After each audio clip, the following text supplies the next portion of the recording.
The snow fell in thick sheets on Christmas Eve, blanketing the city in white silence. Warren Bishop stood at the mouth of a dark alley between two office buildings, his breath forming clouds in the freezing air. His expensive wool coat did little to keep out the bitter cold, but that wasn't what made him stop in his tracks. It was the crying. Not just any crying, but the desperate, terrified sobs of a child trying to stay quiet. Warren's heart pounded as he stepped closer to the sound, his leather shoes crunching on the fresh snow. The alley was narrow, lined with dumpsters and fire escapes, the kind of place where horrible things happened in cities like this. Then he saw them. Two small figures huddled against the brick wall, partially hidden behind a dumpster. The larger one, a little girl, had her arms wrapped around a smaller child, a boy. Their clothes were thin and inadequate for the weather. The girl's jacket was torn at the sleeve. The boy's shoes had holes in them. Both were shaking violently from the cold.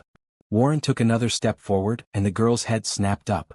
Her eyes, wide with terror, locked onto his. She couldn't have been more than 8 years old, her dark hair matted against her face, tear tracks frozen on her cheeks. "Please," she whispered, her voice breaking. "Please don't hurt us." The words hit Warren like a physical blow. This child, this innocent little girl, was so afraid that her first instinct upon seeing an adult was to beg for mercy. What had happened to her? What had she experienced that made her assume the worst from every stranger? Warren raised his hand slowly, trying to appear non-threatening. "I'm not going to hurt you," he said gently. "I promise. Are you okay? Do you need help?" The girl pulled her brother closer, her body positioned protectively in front of his. "We're fine," she lied, her teeth chattering. "Just leave us alone." But Warren could see they were anything but fine. The boy's lips were turning blue. The girl's fingers, clutching her brother, were red and raw from the cold. If they stayed out here much longer, they could die from exposure. It was Christmas Eve, one of the coldest nights of the year, and these two children were alone in an alley with nowhere to go. "My name is Warren," he said, crouching down to their level but keeping his distance. "What are your names?" The girl hesitated, then whispered, "Tessa. This is Corey." "Hi, Tessa." "Hi, Corey." Warren kept his voice calm and steady. "Listen, it's really cold out here. I live just around the corner. Would you like to come inside where it's warm? I can make you some hot chocolate and get you some blankets." Tessa's eyes filled with fresh tears. "You promise you won't hurt us?" "I promise," Warren said, and he meant it with every fiber of his being. "I just want to help." The little boy, Corey, started crying harder. "I'm so cold, Tessa," he whimpered. "My feet hurt." Tessa looked torn, her protective instincts warring with the reality of their situation. Warren could see the exact moment she made her decision. She nodded slowly, then helped her brother stand up. Both children swayed on their feet, weak from cold and probably hunger. Warren immediately took off his coat and wrapped it around both of them. "Come on," he said softly. "Let's get you somewhere safe." As they walked out of the alley, Warren's mind raced. Who were these children? Where were their parents? Why were they alone on Christmas Eve? And most importantly, what had happened to make them so terrified of adults? He didn't know it then, but the answers to those questions would change his life forever. This chance encounter in a snowy alley would become the most important moment of his entire existence. Sometimes, the universe puts people exactly where they need to be, exactly when they need to be there.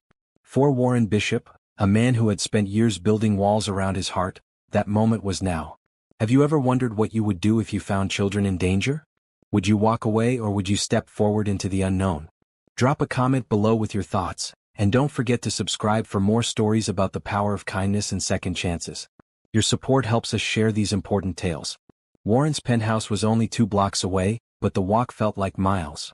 Tessa and Corey stumbled beside him, their small bodies weak and shaking. Warren wanted to carry them, but he was afraid sudden movements would scare them more. Instead, he walked slowly, keeping his coat wrapped around their shoulders. The doorman, Gilbert, looked startled when Warren entered the building with 2 disheveled children, but to his credit, he didn't ask questions. "Good evening, Mr. Bishop," he said professionally. "Gilbert, could you please call Dr. Anderson?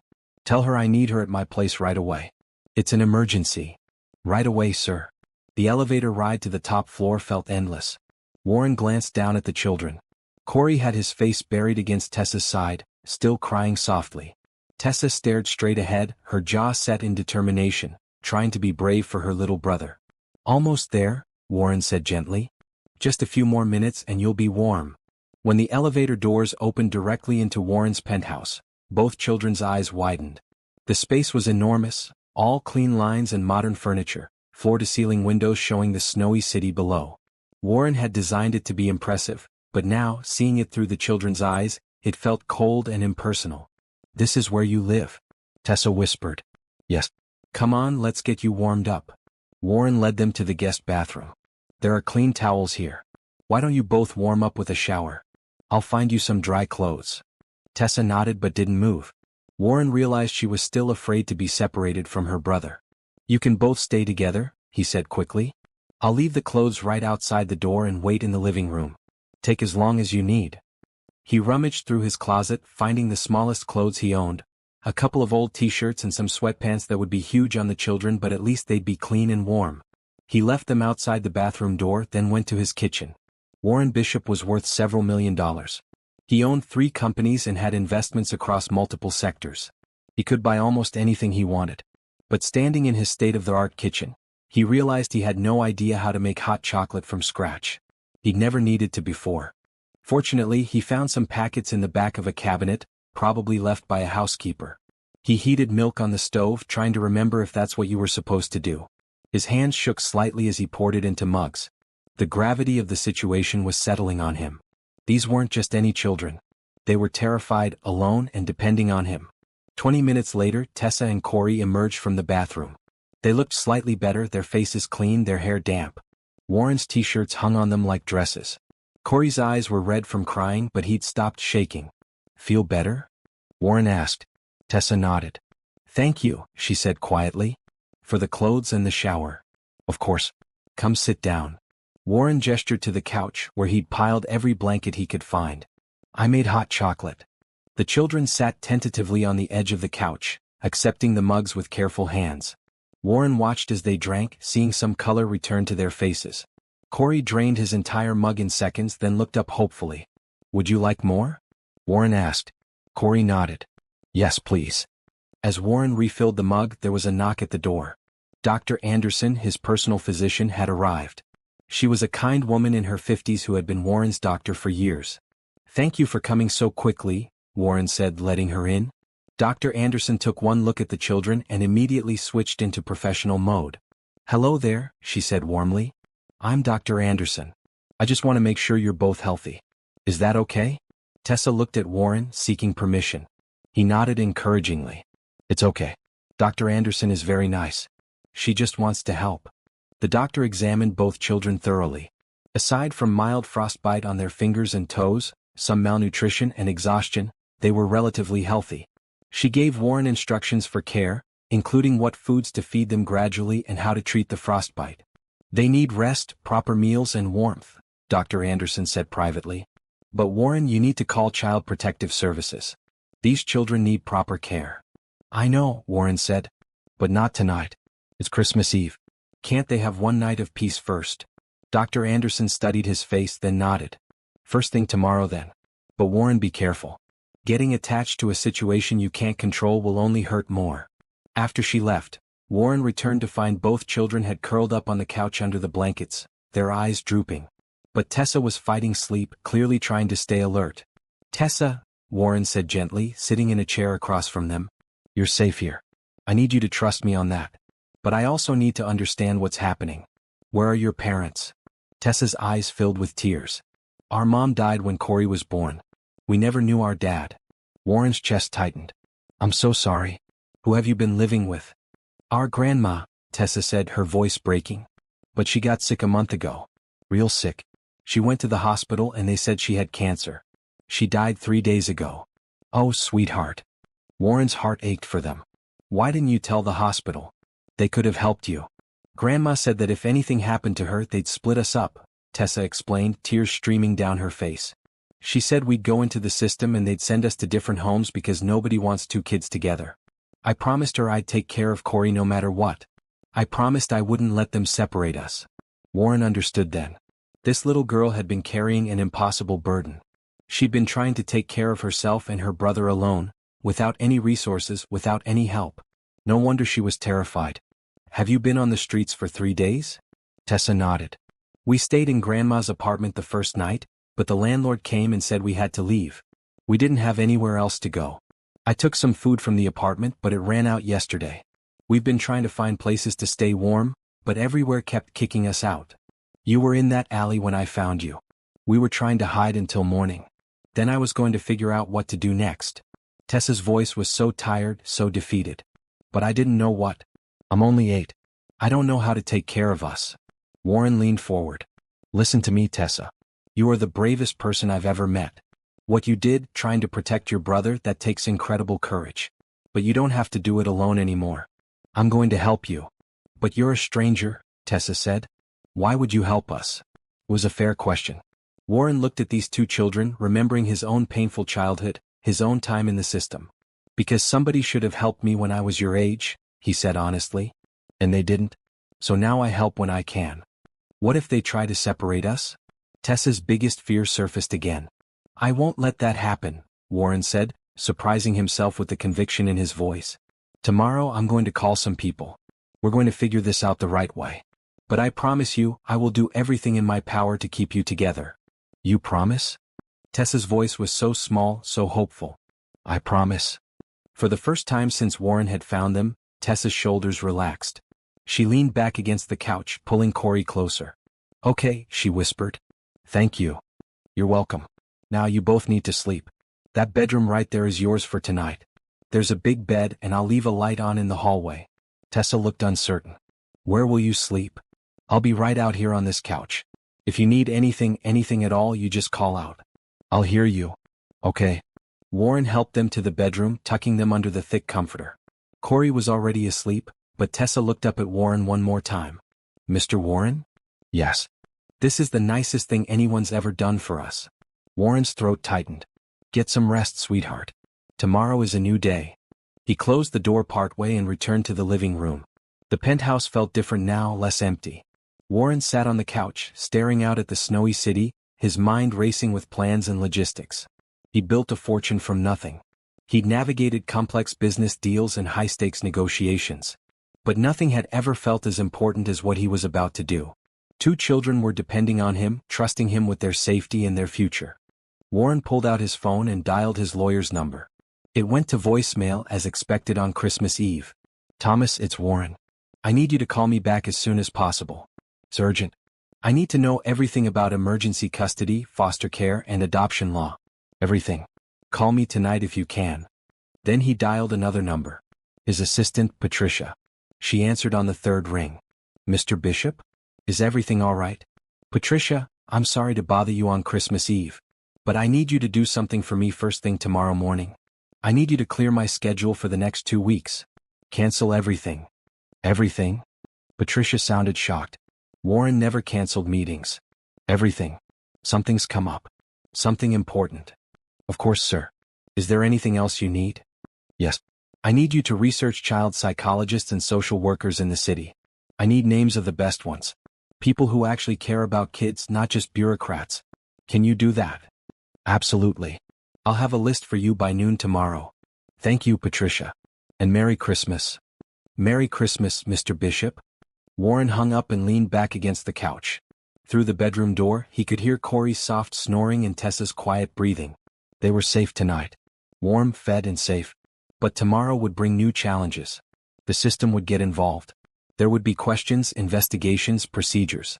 Warren knew the system. He'd been through it himself as a child after his parents died in a car accident. He'd been shuffled from foster home to foster home, never staying anywhere long enough to feel safe, never finding a place to belong. He wouldn't let that happen to Tessa and Corey. He wouldn't. Warren stood and walked to the window, watching the snow continue to fall. Christmas Eve had always been a lonely time for him. He'd built his wealth and success, but he'd never built a family.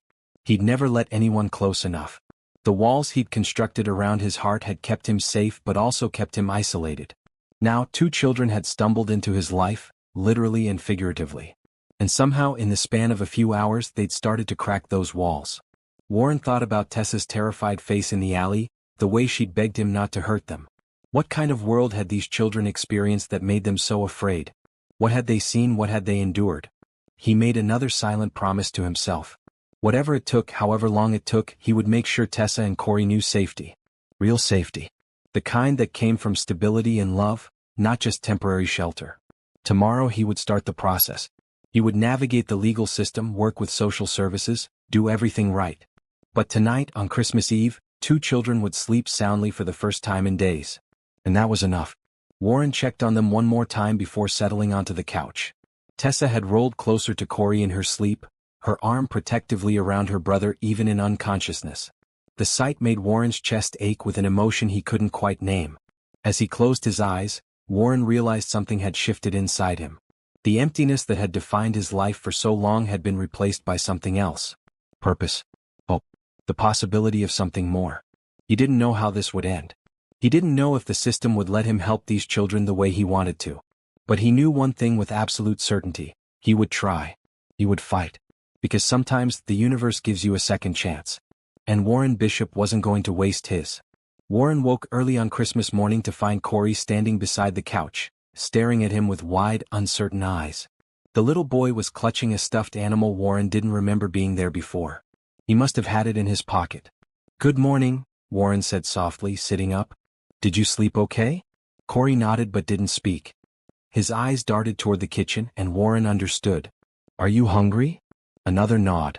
"Let's see what we can make for breakfast." Warren's kitchen was stocked with expensive ingredients but nothing particularly child-friendly. He found eggs, bread, and some jam. Simple, but it would do. As he cooked scrambled eggs and toast, Corey climbed onto one of the bar stools, watching every move. "Do you like eggs?" Warren asked. "Yes, sir," Corey whispered. "You don't have to call me sir. Warren is fine. Tessa says we should be polite to people who help us." Warren's heart clenched. "Tessa is very smart. But you can be polite and still just call me Warren."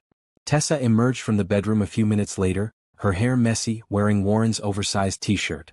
She looked young and vulnerable in the morning light, not at all like the fierce protector from last night. "Morning," she said cautiously. "Good morning. I'm making breakfast. Have a seat." Warren served them both, watching as they ate slowly at first, then faster as their hunger took over. He made more eggs, more toast, and they accepted each serving with grateful thanks. It struck him how polite they were despite their circumstances. Their grandmother had raised them well. After breakfast, Warren's phone rang. It was Thomas, his lawyer, calling back. "Give me just a minute," Warren told the children, stepping into his home office. "Warren, what's going on?" Thomas asked. "Your message sounded urgent." Warren explained the situation as concisely as possible. Thomas listened without interrupting, then sighed. "This is complicated, Warren. You can't just take in 2 children without proper channels. You could be accused of kidnapping." "I know. That's why I need your help." "What do I do?" "First, you need to contact Child Protective Services immediately. Explain the situation. They'll send a caseworker to assess everything. Then, if you're serious about this, you can apply for emergency foster care. It's a process, but given your resources and clean record, it's possible." "How long does it take?" "Emergency foster placement can happen within days if the caseworker approves and there's no other family." "But Warren, are you sure about this? Taking in 2 children is a massive responsibility. Your entire life will change." Warren thought about Tessa's plea in the alley, about Corey's cold blue lips, about the promise he'd made. "I'm sure." "All right. I'll draw up the necessary paperwork. But you need to call CPS today. Christmas or not, this needs to be done properly." After hanging up, Warren returned to the living room. Tessa was showing Corey something on the television, but both turned when Warren entered. "I just talked to my lawyer," Warren said, sitting down across from them. "We need to do this the right way. That means calling Child Protective Services and explaining what happened." Tessa's face went pale. "They'll take us away." "Maybe not. My lawyer says I can apply to be your emergency foster parent. If they approve me, you can stay here while we figure out permanent arrangements." "And if they don't approve you?" Tessa's voice shook. "Then we keep trying. Look, I know you're scared. But running away and hiding isn't the answer. Your grandmother wanted you safe, right? She wanted you taken care of?" Tessa nodded slowly. "Then let's do this the right way. Let's get you into a safe place legally so nobody can question it or take you away suddenly. I have resources, Tessa. I can fight for you.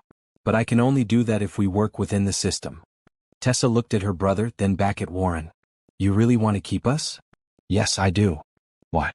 You don't even know us." Warren struggled to articulate his feelings. "Sometimes you just know when something is right. This is right. You need help and I can provide it. Maybe that's all the reason I need." Tessa considered this, then nodded. "Okay. We'll do it your way. Warren made the call.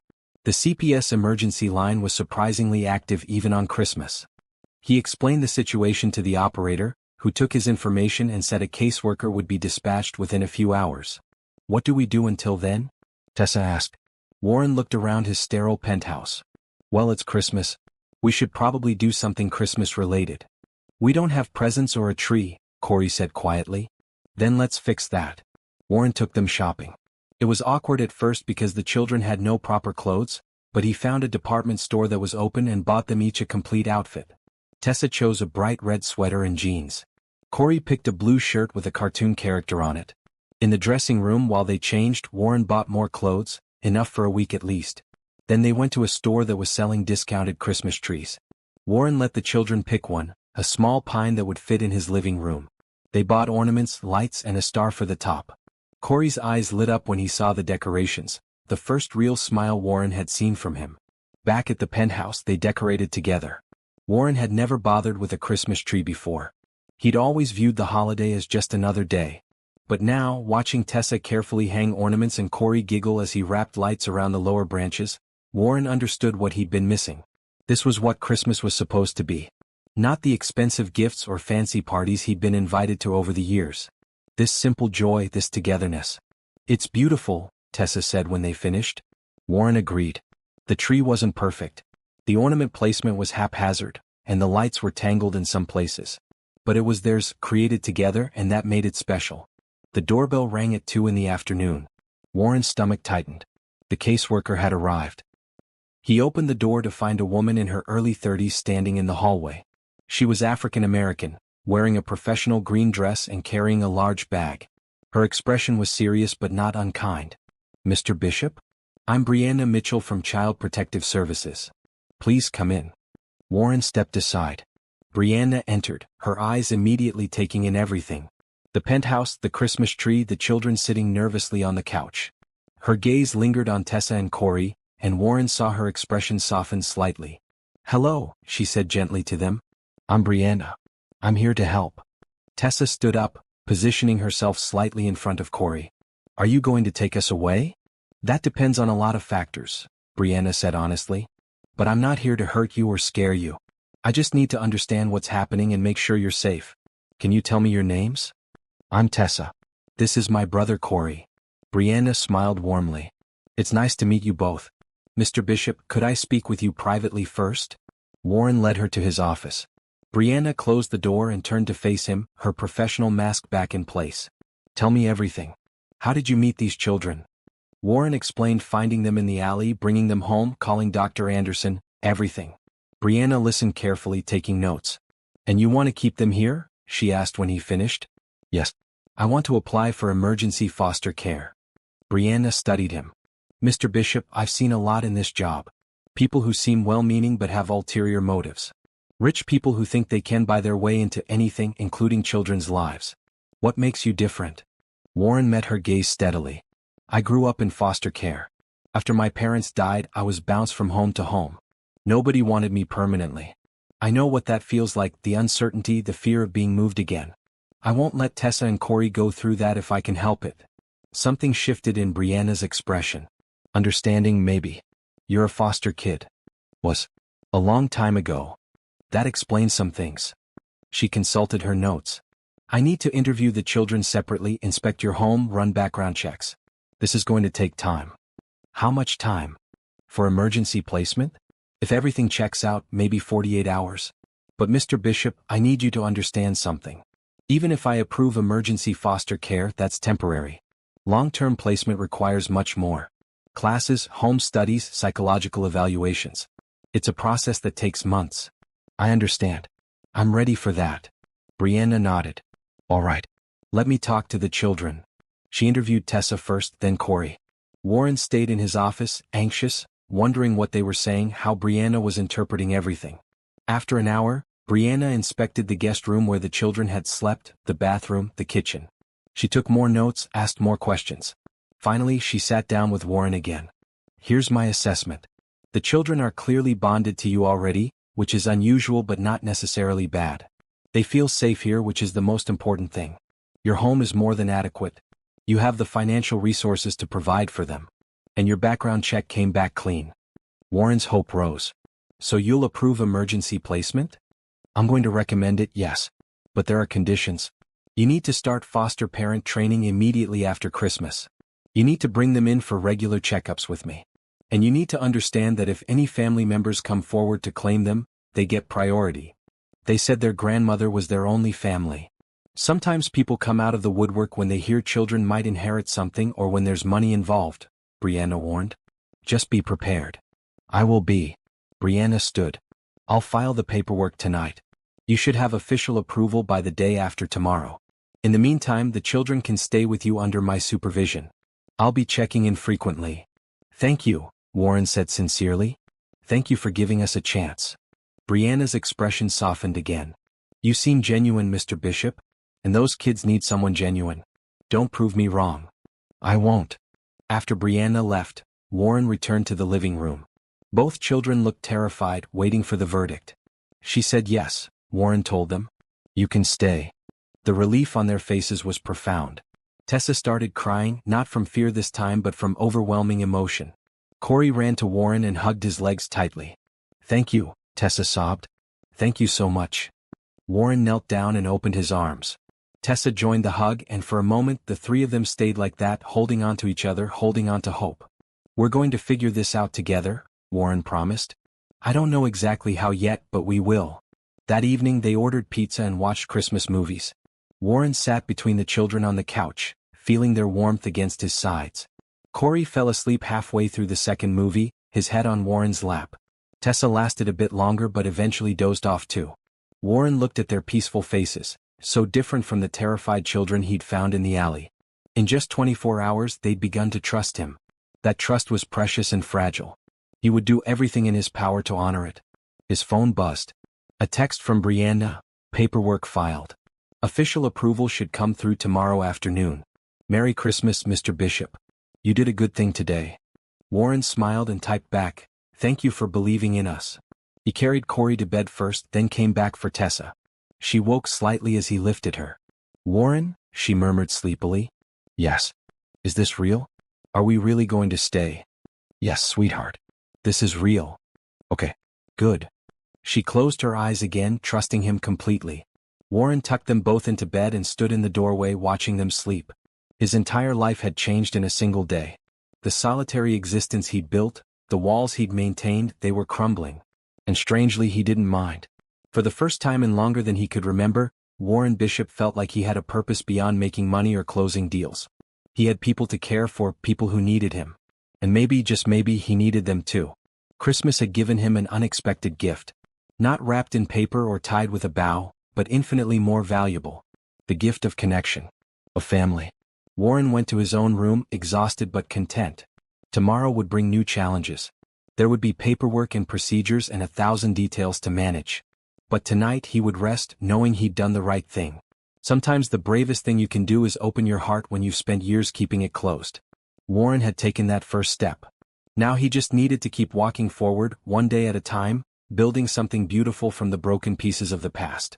The official approval came through the next afternoon, just as Brianna had predicted. Warren was now Tessa and Corey's emergency foster parent, a temporary arrangement that would last while permanent solutions were explored. The weight of that responsibility settled on his shoulders, but instead of feeling burdened, Warren felt energized. He'd spent his entire adult life focused solely on business, on accumulating wealth and success. Now he had something more important to focus on: 2 children who needed stability and love. The first few days were an adjustment for everyone. Warren had to learn the basics of parenting, things he'd never had to think about before. What time should children go to bed? What did they eat for breakfast? How much television was too much? Tessa helped guide him, mature beyond her years. Grandma always made us go to bed at 8, she told him. And she said vegetables were important, even if we didn't like them. Warren followed her grandmother's rules, figuring they were a good foundation. He learned to cook simple meals, or at least heat up healthy prepared foods. He discovered that Corey loved mac and cheese but hated broccoli. Tessa would eat almost anything but was picky about textures. Brianna visited every other day, checking on their progress. Each time, Warren saw her assessment of him shift slightly. She'd been skeptical at first, understandably. But as she watched him patiently help Corey with a puzzle or listened to Tessa read a story, her approval grew. "You're doing well," she told him after one visit. "The children are settling in nicely." "Thank you. I'm trying." "That's what matters." Brianna smiled. "Most people don't realize how hard this is until they're in it. The fact that you're still committed says a lot." Warren wanted to tell her it wasn't hard at all, that having Tessa and Corey in his life felt natural and right. But he understood what she meant. The logistics were challenging, the responsibility was heavy. But the reward, seeing the children laugh and play, made it all worthwhile. One evening, about a week after Christmas, Warren was putting away groceries when he heard Tessa and Corey talking in the living room. Their voices were low, but Warren caught fragments of conversation. "Do you think he'll keep us?" Corey asked. "I don't know. He seems nice, but Grandma always said nice people don't always stay nice. But he gave us a home.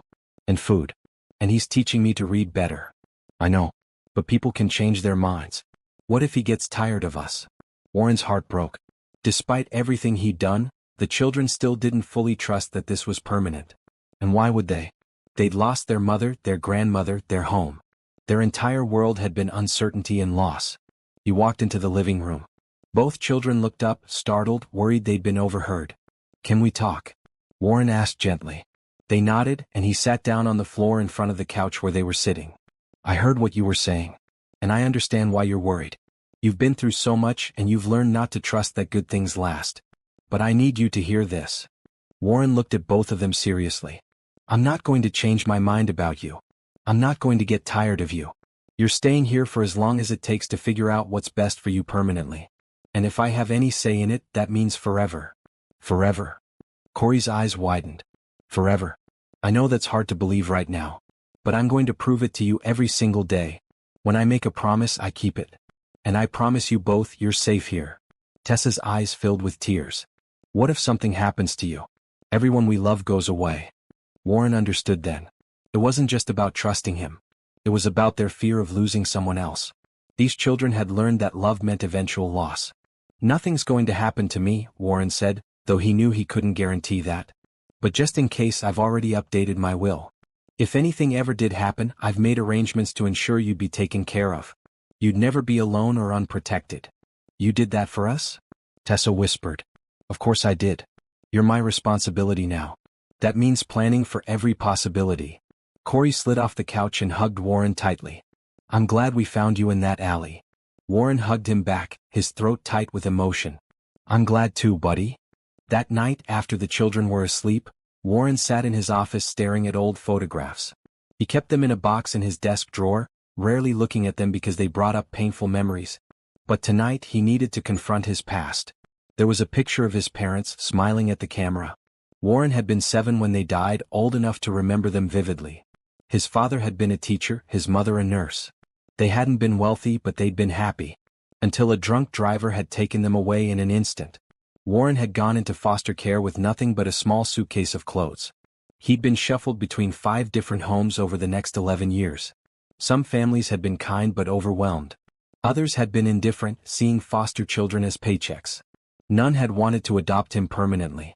He'd aged out of the system at 18 with nothing. No family, no support, no safety net.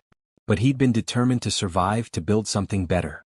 He'd worked multiple jobs while putting himself through community college, then university. He'd started his first business at 25, a small tech consulting firm. By 30 he'd sold it for $2 million. Every success had been motivated by that terrified 7-year-old who'd lost everything. Warren had built his fortune as armor against vulnerability, walls against pain. He'd never let anyone close because getting close meant risking loss. Until now.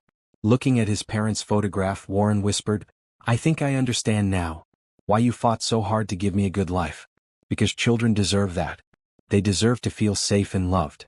He thought about Tessa's fierce determination to protect her brother, about Corey's sweet nature despite his trauma.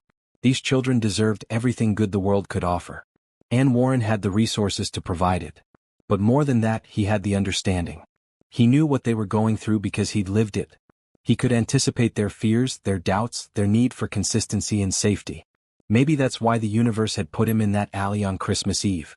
Maybe everything he'd been through, all the pain and loneliness, had prepared him for this moment. To be exactly what Tessa and Corey needed. There was a knock on his office door.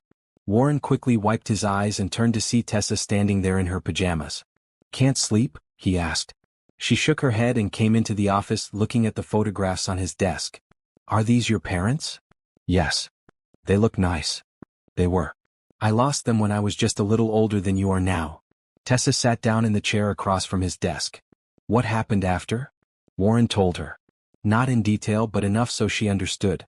He explained foster care, the instability, the fear of never belonging anywhere. Tessa listened quietly, her eyes never leaving his face. So you know, she said when he finished. You really know what it's like. Yes, I do. Did you ever find a family? Warren paused, considering his answer. Not the traditional way. But I built a life for myself. I worked hard and created success. And now, maybe I'm getting a chance to have the family I always wanted. With us. With you. Tessa smiled, the first genuine full smile he'd seen from her. I'd like that. Me too. They sat together in comfortable silence for a moment. Then Tessa said, Warren, can I ask you something? Anything. Ms. Brianna said you're very rich. Why do you want us? You could have anything you want. Travel anywhere, do anything. Why would you want to take care of 2 kids? It was the most direct question she'd asked him. Warren chose his words carefully. When I was in foster care, all I wanted was someone to choose me. Not because they had to, not because they were paid to, but because they wanted to. Nobody ever did. So I grew up and I made a lot of money and I bought a lot of things. But none of it made me happy. None of it filled the empty space inside me. Do you understand what I'm saying? Tessa nodded slowly. Then I found you and Corey in that alley. And for the first time in decades, I felt something other than emptiness. I felt purpose. I felt needed. You gave me that gift, Tessa. The gift of mattering to someone. We matter to you? More than you know. Tessa stood up and walked around the desk. She hugged Warren and he held her gently, this brave little girl who'd been through so much. You matter to us too, she whispered. After Warren took her back to bed, he returned to his office. But instead of looking at the painful photographs, he took out his phone and started researching. Schools in the area. Children's activities. Summer camps. Museums with kid-friendly exhibits. His life was changing and he was going to embrace it fully. No more living in the past. No more letting old pain dictate his present. Tessa and Corey deserved a guardian who was fully present, fully committed. And that's exactly what he would be. The next morning, Brianna arrived for her regular check-in. But this time she had someone with her. A woman in her 60s, professionally dressed, with kind eyes. Mr. Bishop, this is Helen Rodriguez. She's going to be your foster care trainer. I've arranged for her to come here for your classes rather than making you attend the group sessions. Given your situation and resources, this seemed more practical. Warren shook Helen's hand. Thank you for coming. It's my pleasure, Helen said warmly.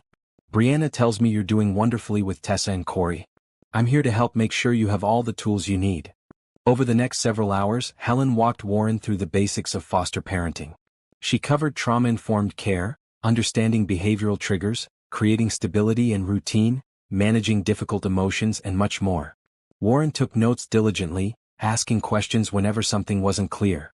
Helen seemed impressed by his dedication. You're taking this very seriously, she observed. These children are depending on me. I want to do right by them. That attitude will take you far. During a break, Brianna pulled Warren aside. I have some news. We've been trying to locate any other family members as a standard procedure. We found something. Warren's stomach tightened. What? Tessa and Corey's late grandmother had a sister. She passed away 20 years ago, but she had children. I'm still tracking them down, but it appears there might be cousins or extended family. Are they going to want the children? I don't know yet. But legally, blood relatives get preference. If someone comes forward who's suitable and wants them, they would have priority over foster placement. Warren felt a surge of panic. He'd promised Tessa and Corey they'd stay together, that they'd be safe. What if he couldn't keep that promise? How long until you know more? A few weeks, maybe. I'll keep you updated. After Brianna and Helen left, Warren tried to push the worry aside. He wouldn't borrow trouble. For now, Tessa and Corey were with him and he would make every day count. That evening he took them to a bookstore. Pick out whatever you want, he told them. Corey chose adventure books and comics. Tessa selected novels and a journal. I want to write down my memories, she explained. Of Grandma and of being here with you. Warren bought everything they wanted, plus some books on parenting he thought might be helpful. As they walked back to his car, Corey slipped his hand into Warren's. It was such a simple gesture, but it meant everything. Trust. connection. The beginning of a bond that Warren hoped would last a lifetime. Later that night, as Warren tucked them both into bed, Tessa looked up at him seriously. "Warren, even if we have to leave someday, I want you to know something." "What's that?" "You saved us. Not just from the cold that night, but from feeling like nobody cared. You made us feel like we mattered. I'll never forget that." Warren's eyes burned with unshed tears. "You're not going anywhere, sweetheart. Not if I have anything to say about it." But as he closed their bedroom door, he wondered if that was a promise he could keep. The system had rules, procedures, priorities. And despite all his money and resources, Warren couldn't control everything. All he could do was love these children with everything he had and fight like hell to keep them safe. Whatever challenges came, whatever obstacles appeared, he would face them. Because Tessa and Corey weren't just his foster children. They were becoming his family. And family was worth fighting for. Brianna Mitchell had been a social worker for 8 years, and she thought she'd seen everything. But Warren Bishop and his instant devotion to Tessa and Corey surprised her. In her experience, people with his kind of wealth usually treated foster care as a charity project, something to make themselves feel good. But Warren was different. She'd watched him carefully over the past 2 weeks. The way he listened when the children spoke, really listened.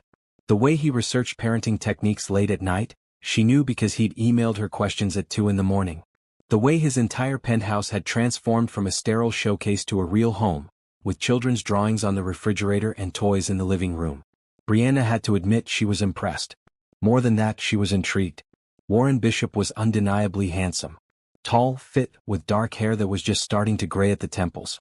But it wasn't his looks that drew her attention. It was his sincerity, his genuine care for 2 children he barely knew. During one of her visits, she found Warren on the floor playing a board game with Tessa and Corey. His expensive suit jacket was draped over a chair, his tie loosened, sleeves rolled up. He was laughing at something Corey had said, completely relaxed and present. When he noticed Brianna at the door, he smiled. "Sorry, we're in the middle of an intense Monopoly game. Give us 5 minutes? Take your time." Brianna watched as they finished the game. Corey won, and Warren made a big show of congratulating him. Tessa rolled her eyes but smiled, clearly enjoying the silliness.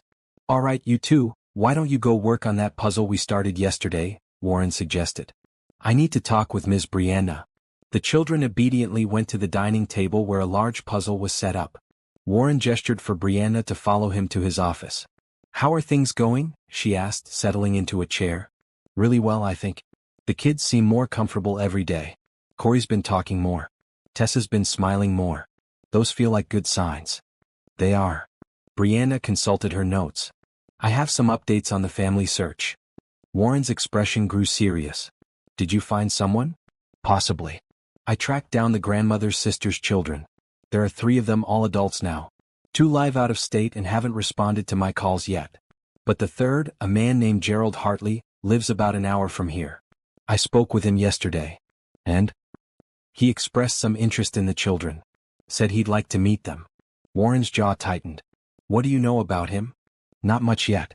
He's 52, divorced, no children of his own. Works in sales. No criminal record. On paper he seems okay. But I need to do a more thorough background check and home visit before I'd even consider placement." "He's family?" "He's their grandmother's step-nephew, technically. The relationship is pretty distant. But legally, it still gives him priority if he wants to pursue custody." Warren stood and walked to the window, his hands in his pockets. "What's your gut instinct about him?" Brianna appreciated that he asked. "My gut says to be cautious. Something about the call felt off. He asked a lot of questions about the grandmother's estate, whether there was any money or property left. That's not unusual, but it's also not a great sign when that's the first concern. So he might be interested in what he can get, not the children themselves." "Possibly. But I can't make that judgment without more information. I'm going to visit him next week, see his living situation, get a better sense of his motivations." Warren turned back to face her. "What can I do?" "Keep doing what you're doing. Build a strong case for yourself as their guardian. The more established they are here, the more stable and happy they appear, the more weight that carries in any custody decision. Even against blood family? Even against blood family. The court's primary concern is the best interest of the child. And right now, these kids are thriving with you." Warren nodded, some of the tension leaving his shoulders. "Thank you for being honest with me. It's my job. But Warren, I want you to know something." Brianna hesitated, then continued. I've placed a lot of children over the years. Some situations work out, some don't.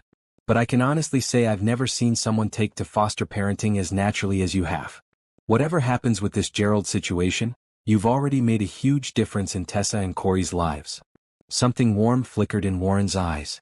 That means a lot coming from you. There was a moment of silence, comfortable but charged with something Brianna couldn't quite name. She found herself noticing details about Warren she tried to ignore before. The way his eyes crinkled when he smiled. The gentle tone he used when speaking about the children. The obvious care he'd put into making his home welcoming for them. Brianna stood, breaking the moment. I should go. Same time next week? Actually, before you leave, would you like to stay for dinner? Nothing fancy, just pasta and salad. But the kids would probably enjoy it, and it would give you a chance to see more of our daily routine. Brianna knew she should say no. She tried to maintain professional boundaries, and having dinner with foster parents crossed the line. But she found herself nodding. That would be nice. Thank you.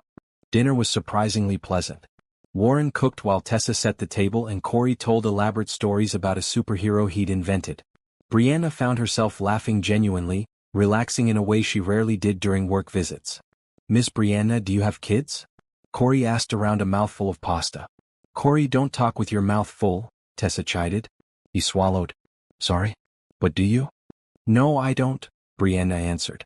But I work with kids every day, so in a way I get to be part of lots of families. That's sad, Corey said matter-of-factly. You should have your own family. Corey, Warren said gently. That's personal. It's okay, Brianna assured him. Then to Corey, maybe someday. Right now, I'm happy helping kids like you find good homes. After dinner, the children went to watch a movie while Warren and Brianna cleaned up the kitchen together. It felt domestic, comfortable. Brianna handed him dishes to rinse while she loaded the dishwasher. Can I ask you something personal? Warren said. Sure. Why did you become a social worker? It's hard work, emotionally draining. You could probably make more money doing something else. Brianna smiled. You're right, I could. But this work matters. I became a social worker because I was raised by my grandmother after my parents died. She took me in without hesitation, loved me unconditionally, gave me everything she had. She couldn't officially adopt me because of legal complexities, but she raised me anyway. She showed me what it meant to step up for a child who needed help. She sounds like an amazing woman. She was. She passed away 5 years ago, but I think about her every day. Everything I do in this job, I do in her honor. Warren turned to look at her. So you understand what Tessa and Corey are going through. The loss, the fear, the need for stability. Yes. That's why I take their placement so seriously. They deserve what I had. Someone who truly cares. I care, Warren said quietly. More than I expected to. I know you do. I can see it. Their eyes met and Brianna felt that spark again. Warren Bishop was getting under her skin in ways that were completely inappropriate given their professional relationship. But she couldn't deny the connection she felt.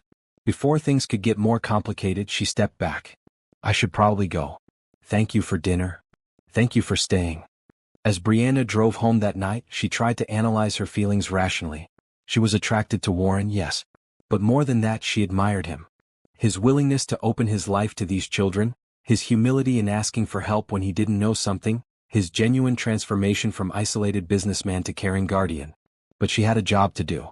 She needed to remain objective, especially with the Gerald situation looming. Personal feelings couldn't cloud her professional judgment.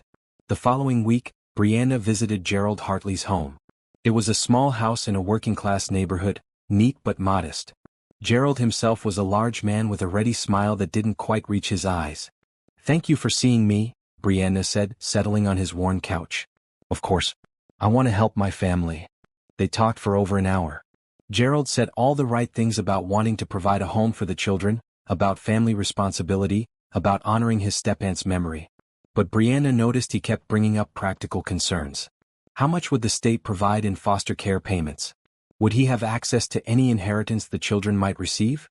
What about medical expenses? Mr. Hartley, I need to be direct. Are you interested in the children because you care about them, or because you see a financial opportunity? Gerald's expression hardened. That's insulting. They're family. Family you've never met. That's not my fault. My step-aunt didn't keep in touch with our side. But blood is blood, right? Those kids deserve to be with family, not some rich stranger. Brianna made more notes, her instincts screaming that this man was wrong for Tessa and Corey. But instincts weren't enough. She needed concrete reasons to deny him. I'll need to do a thorough background check, home study, and interview your references. The process takes time. Fine. Do whatever you need to do. But those kids belong with me, not with some millionaire playing savior. As Brianna left, she felt deeply uneasy. Gerald's motives seemed questionable, but proving that would be difficult. And legally, he did have a claim as extended family. She drove straight to Warren's penthouse, needing to warn him. When he answered the door, his smile faded as soon as he saw her expression. What's wrong? We need to talk. Are the kids here? They're at a playdate with the neighbor's children. Won't be back for an hour. What happened? Brianna explained her visit with Gerald, her concerns, the legal reality that he could potentially claim custody. Warren listened silently, his expression growing darker. You think he just wants money? Warren said when she finished. I think it's likely. But I can't prove it yet.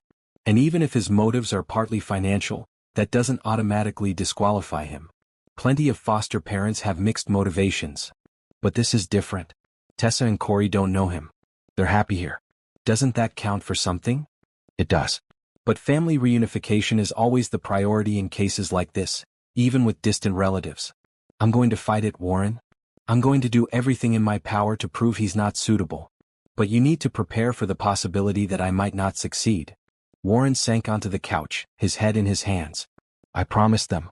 I promised they'd be safe, that they'd stay together, that nobody would take them away. Brianna sat beside him, wanting to comfort him but unsure how. You've given them weeks of safety and love. That matters even if it ends up being temporary. It can't be temporary. It just can't. Warren looked at her, and Brianna saw genuine anguish in his eyes. I know this sounds crazy, but these kids have become my family. The family I never had. I can't lose them. Without thinking, Brianna reached out and took his hand. Then we'll fight. Together. I'll build the strongest case I can against Gerald. You keep being the amazing guardian you've been. We'll show the court that the children's best interest is staying with you. You do that? Fight the system for us. Yes. Because I believe in doing what's right. And keeping Tessa and Corey with you is right. Warren squeezed her hand. Thank you, Brianna. For everything. They sat like that for a moment, hands clasped, united in purpose. Brianna knew she was crossing professional lines, letting her emotions guide her decisions. But sometimes the rules needed to be bent for the greater good. There's something else, Warren said. I've been thinking about this a lot. If Gerald pushes for custody, would it strengthen my case if I filed for adoption? Show that my commitment is permanent. It might. But adoption is a huge step, Warren. It's forever. You need to be absolutely sure. I am sure. Warren's voice was steady, certain. I want to adopt them. I want to be their father, legally and permanently. If that helps keep them safe, then I want to start the process immediately. Brianna's heart swelled. This was what she'd hoped to find for Tessa and Corey. Someone who loved them completely, who wanted them permanently. All right.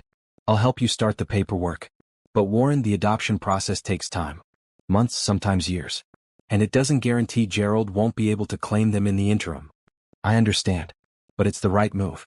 I can feel it. As Brianna prepared to leave, Warren walked her to the door. Can I ask you something? Of course. Would you like to have dinner with me? Just the two of us, not a professional visit. A real date. Brianna's breath caught. She'd been expecting this, dreading and hoping for it in equal measure. Warren, I'm your caseworker. There are ethical boundaries. I know. But Brianna, I can't stop thinking about you. The way you care about the kids, your strength, your compassion. You're incredible. And I think you feel something too. She did. She absolutely did. But admitting it felt dangerous. Even if I do, acting on it could jeopardize everything. If anyone found out we were involved, it could hurt your custody case. Then we'll wait. Until everything is settled, until you're no longer officially my caseworker. But Brianna, I need you to know I'm interested. Very interested. Brianna looked into his eyes and saw sincerity, hope, and something deeper. Chemistry that couldn't be denied, no matter how hard she tried. Ask me again when this is all over, she said softly. When the kids are safe and settled. And I promise I'll say yes. Warren smiled, genuine and warm. That's all I needed to hear. As Brianna drove away, she felt a mix of professional concern and personal excitement. The situation was complicated, getting more so by the day. But she couldn't regret the connection she'd formed with Warren and the children. she would fight for them with everything she had. Because some families weren't built by blood. They were built by choice, by love, by people stepping up when others needed them most. And this family, however unconventional, was worth fighting for. Over the next 3 weeks, Warren threw himself into creating the best possible home for Tessa and Corey. He enrolled them in a local school with an excellent reputation. He signed Corey up for a youth sports league and Tessa for an art class she'd mentioned wanting to try. He established routines. Breakfast together every morning, homework help in the evening, story time before bed. The children blossomed under the stability. Corey's laughter became more frequent, his nightmares less so. Tessa started calling Warren by his first name without the hesitation she'd had initially, a small but significant sign of growing comfort. Warren had to reorganize his entire professional life. He promoted his second-in-command to handle day-to-day operations at his companies. He attended meetings via video call when possible and declined projects that would require extensive travel. His business associates were surprised by the change, but Warren didn't care what they thought. For the first time in his life, something mattered more than work. Brianna continued her regular visits, and Warren lived for those moments. Their conversations grew longer, more personal. They talked about their childhoods, their dreams, their fears. Always with professional distance, but the undercurrent of attraction was always there, humming between them. One Saturday, Warren took the children to a children's museum. They spent hours exploring exhibits, Corey fascinated by the dinosaur displays and Tessa drawn to the art studio. Warren took photos on his phone, wanting to remember every moment. As they left, tired and happy, Corey grabbed Warren's hand. "This was the best day ever. I'm glad you had fun, buddy." "Warren, can I ask you something?" "Anything. Can we call you Dad?" Warren stopped walking, his heart suddenly pounding. Tessa, walking on his other side, looked up at him anxiously. "Corey, we talked about this," she said. "We can't just assume." But Warren knelt down to Corey's level. "You want to call me Dad?" Corey nodded. "If that's okay. You do dad things. You take care of us and make us food and help us with homework. That's what dads do, right?" Warren's eyes burned. "That's exactly what dads do. And yes, Corey, you can call me Dad if you want to." "What about me?" Tessa asked quietly. Warren turned to her. "You can call me whatever you're comfortable with. Dad, Warren, whatever feels right to you." Tessa threw her arms around his neck. "Thank you, Dad." Warren held both children tightly, not caring that people were walking past them, not caring about anything except this perfect moment. His children. Because that's what they were now in his heart, regardless of what the paperwork said. Later that evening, after the kids were asleep, Warren called Brianna. He needed to share the news with someone who would understand what it meant. "They called me Dad," he said as soon as she answered. He could hear the smile in Brianna's voice. "That's wonderful, Warren. How do you feel?" "Terrified. Overwhelmed. Incredibly happy." "Is that normal?" "Completely normal. You're building something real with them. Of course it's emotional." They talked for over an hour, and Warren found himself sharing things he'd never told anyone. His fears about not being good enough, his worries about Gerald's custody claim, his hope that maybe for the first time in his life he could have a real family. "You're already a real family," Brianna said gently. "Biology doesn't determine that. Love does. And Warren, anyone can see how much you love those kids." "I do. More than I knew I could love anything." There was a pause, then Brianna said, "I have news about Gerald." The background check came back. Warren's stomach tightened. "And?" "He's had some financial troubles. A bankruptcy 8 years ago, multiple late payments on bills, an eviction 5 years back. Nothing criminal, but it paints a picture of instability. Combined with his focus on financial matters during our conversation, I think I can build a case that he's not the best placement for the children." Hope surged through Warren. "So they can stay with me?" "Nothing's guaranteed. Gerald still has family rights. But this definitely helps your case. I'm filing a report recommending against his custody claim.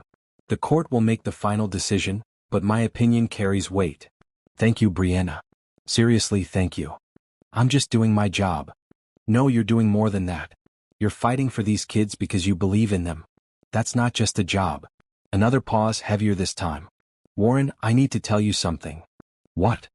"I'm requesting to be taken off your case. I'm going to ask for another caseworker to handle the final stages of your adoption process." Warren's heart sank. "What?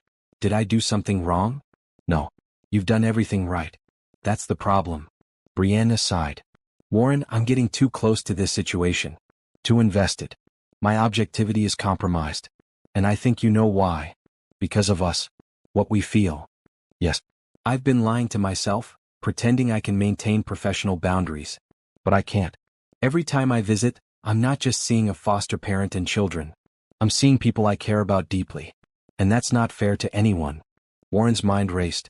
If you step away from the case, does that mean we can actually explore whatever this is between us? Maybe. Once everything is finalized with the adoption. But Warren, I need you to understand something. This doesn't change my commitment to helping Tessa and Corey. I'll still fight for them behind the scenes. I'll make sure whoever takes over the case understands how important your family is. I just can't be the one overseeing it anymore. I understand.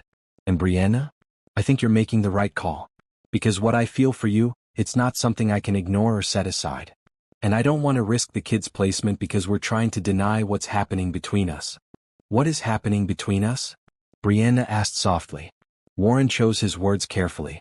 Something real. Something worth waiting for. Something I want to explore once the timing is right. Me too. They said goodnight, and Warren sat in the quiet of his living room processing everything. The day had been full of highs and lows.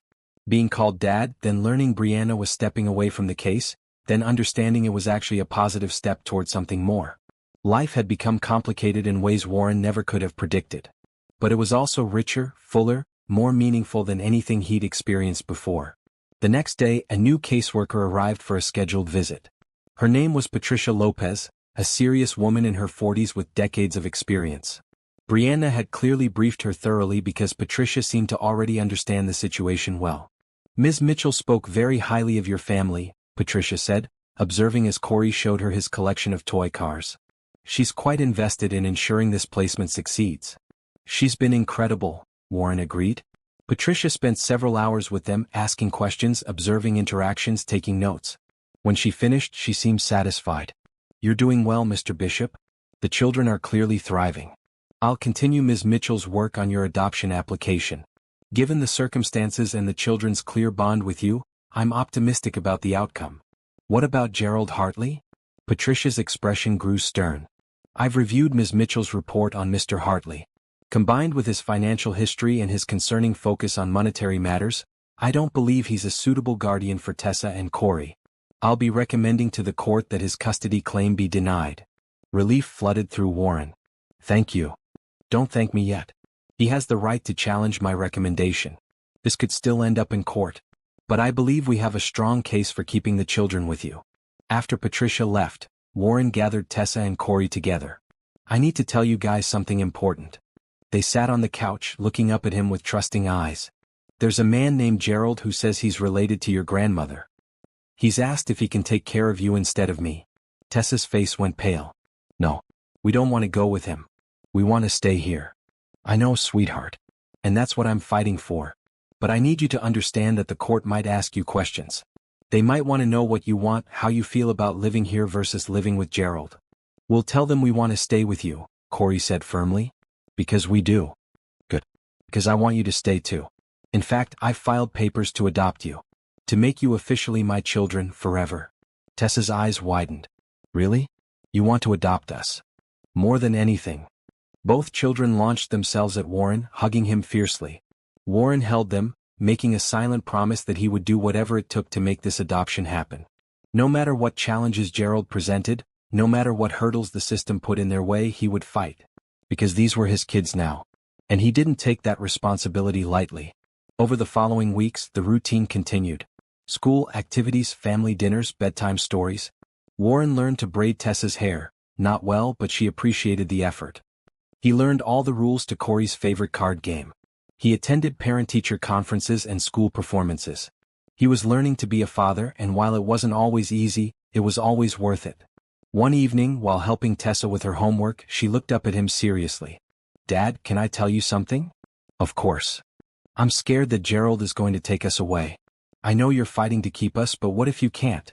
What if the court says we have to go with him because he's family? Warren set down his pen and gave Tessa his full attention. I'm scared of that too. But Tessa, I want you to know something.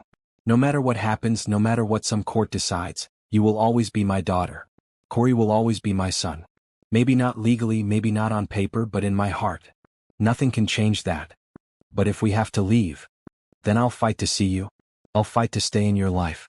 I'll never stop fighting for you. That's what parents do. They don't give up on their children ever. Tessa wiped her eyes. I don't want another family. I want this one. With you and Corey and maybe Ms. Brianna someday. Warren smiled despite the emotion tightening his throat. You noticed that, huh? Of course. She looks at you the way you look at her. Like you both want something but you're not allowed to have it yet. You're pretty perceptive for an 8-year-old. 9 next month. Right. I have that marked on the calendar. We're doing something special for your birthday. Will Ms. Brianna come? I hope so. If she's allowed to. That night, after the children were asleep, Warren allowed himself to think about the future he wanted. Not just with Tessa and Corey but with Brianna too. He could see it so clearly, the 4 of them as a family building a life together. But first he had to make sure the foundation was secure. The adoption had to go through. Gerald's claim had to be denied. Only then could he and Brianna explore what they were to each other. Warren pulled out his laptop and composed an email to his lawyer, updating him on the situation and asking for advice on strengthening the adoption case. Then he sent another email to Patricia, confirming their next meeting.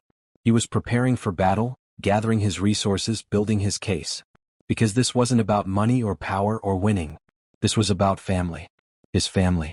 And Warren Bishop had learned something important over the past few weeks. Love makes you braver than you ever thought possible. It makes you fight harder, hope deeper, try longer. He'd found his purpose in 2 children who needed him. And now he would prove he deserved to be their father. Whatever it took. Patricia Lopez was nothing if not thorough. Her home visits became more intensive as the adoption process moved forward. She interviewed Warren, the children, neighbors, teachers, even Warren's business associates. She wanted a complete picture of his life, his character, his suitability as a parent. One afternoon, during a particularly detailed interview, Patricia was reviewing the children's background files. Warren sat across from her in his office, answering questions about his daily routine with Tessa and Corey. Patricia frowned at something in the file. Mr. Bishop, I'm looking at the grandmother's full name here. Evelyn Bishop. That's right. And your last name is also Bishop. That's quite a coincidence. Warren felt a strange chill. It's not that uncommon a name. But Patricia was already pulling up something on her tablet. I'm looking at your family history here, what we have on file from when you were in foster care as a child. Your mother's maiden name was Bishop. Your father was Warren Bishop Sr. Yes. And it says here your mother had a sister. Ruth Bishop. Patricia looked up, her expression stunned. Mr. Bishop, did you know your mother had a sister? No. My parents died when I was 7. I never knew about extended family. Patricia turned her tablet to show him. Ruth Bishop married a man named Thomas Green. They had 1 daughter. Evelyn Green, who later married someone named Santiago Rodriguez and took his name. Evelyn Rodriguez. Warren's world tilted. Are you saying? I'm saying that Tessa and Corey's grandmother, Evelyn Rodriguez, was your cousin. Which makes these children your first cousins once removed. Mr. Bishop, you're not just some stranger who took them in. You're their family. Warren stared at the documents, his mind struggling to process this information. The grandmother who'd raised Tessa and Corey had been his first cousin. The aunt he never knew existed had been their great-grandmother. I had no idea, he whispered.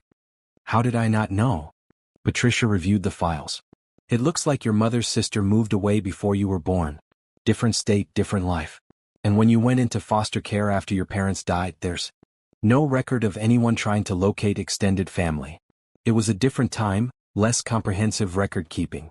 So all this time they were my family. Real blood family. Yes.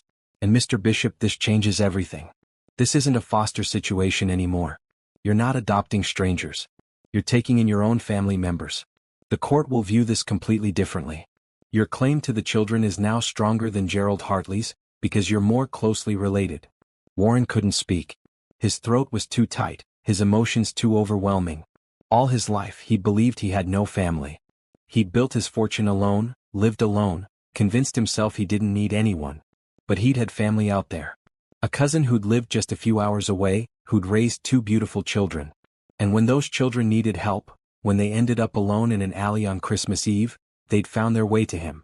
The universe had guided them to family. Does this mean Gerald's claim is invalid? Warren finally managed to ask. Not invalid but significantly weakened. You're a closer blood relation. Combined with the fact that the children are thriving with you, that they want to stay with you, and that Gerald's motivations are questionable, I'd say his case is essentially dead. Warren stood and walked to the window looking out at the city. Somewhere out there, his cousin Evelyn had lived and worked and raised 2 children. She'd lost her daughter, struggled as a single grandmother, fought cancer alone. And all the while, Warren had been here, wealthy enough to help, connected by blood, completely unaware. "I wish I'd known," he said. "I wish I could have helped her. Maybe if I'd known about Evelyn, I could have made her life easier. She wouldn't have died alone." Patricia's expression softened. "Mr. Bishop, you can't change the past. But you're giving her grandchildren everything she would have wanted for them. A stable home, opportunities, love. In a way, you're honoring her memory by being the family these children need. I need to tell them. They should know we're actually related." "I agree. And I think it will help them feel even more secure. They're not just living with a kind stranger. They're living with family." After Patricia left, Warren sat with the information for a while. His mind kept returning to his mother, Ruth Bishop. She'd had a sister. An older sister who'd moved away, who she might have lost touch with over time. Had his mother known about Evelyn? Had she tried to stay in contact? Warren pulled out the old photographs from his desk drawer again. There was one of his mother at what looked like a family gathering. Warren had assumed the other people were friends or his father's relatives. But now he looked closer. There, in the background, was a teenage girl who looked remarkably like his mother. Same eyes, same smile. Was that Ruth, his aunt? His mother would have been in her 20s in this photo, which meant Ruth would have been maybe 16 or 17. They'd been sisters once, before life and distance separated them. And now, decades later, their descendants had found each other through chance and fate. When Tessa and Corey came home from school, Warren asked them to sit down. He had something important to tell them. "Remember how Patricia was here earlier? She discovered something about our family histories." "What?" Tessa asked. Warren took a deep breath. "Your grandmother, Evelyn, was my cousin. My mother had a sister named Ruth, and Ruth was Evelyn's mother. That makes you and Corey my first cousins once removed. We're actually related by blood." Both children stared at him in shock. Then Tessa said, "You're our cousin? We're really family?" "Yes, real family." Corey's face lit up. "So we're supposed to be together. That's why you found us in the alley. Because we're family." "I think you might be right, buddy." Tessa started crying, but they were happy tears. "Grandma used to tell us about family being important. She said blood meant something, that family took care of each other. I think she'd be happy that we found you." Warren pulled both children into a hug. "I think so too.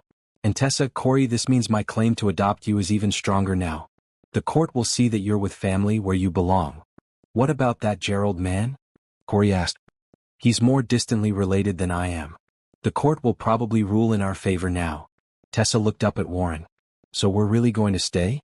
Forever?" "Forever." That evening, Warren called Brianna to share the news. She answered on the second ring, and he could hear the smile in her voice when she said his name. "Brianna, you won't believe what Patricia discovered today." He explained everything. The connection, the family tree, the implications for the custody case. Brianna listened in silence, then let out a long breath. "Warren, that's incredible.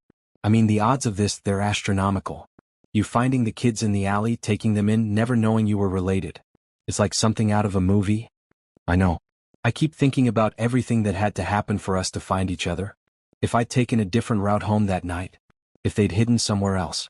If I'd walked past without stopping. But you didn't. You stopped. You helped. And now you know why you felt such a strong connection to them. It wasn't just compassion. It was blood calling to blood. Do you think Evelyn somehow knew? When she was raising them, do you think she ever talked about having a cousin named Warren? Tessa would remember if she had. But Warren, even if Evelyn didn't know about you specifically, she raised those children with love and values. She prepared them to recognize goodness when they saw it. That's why Tessa trusted you enough to accept your help that night."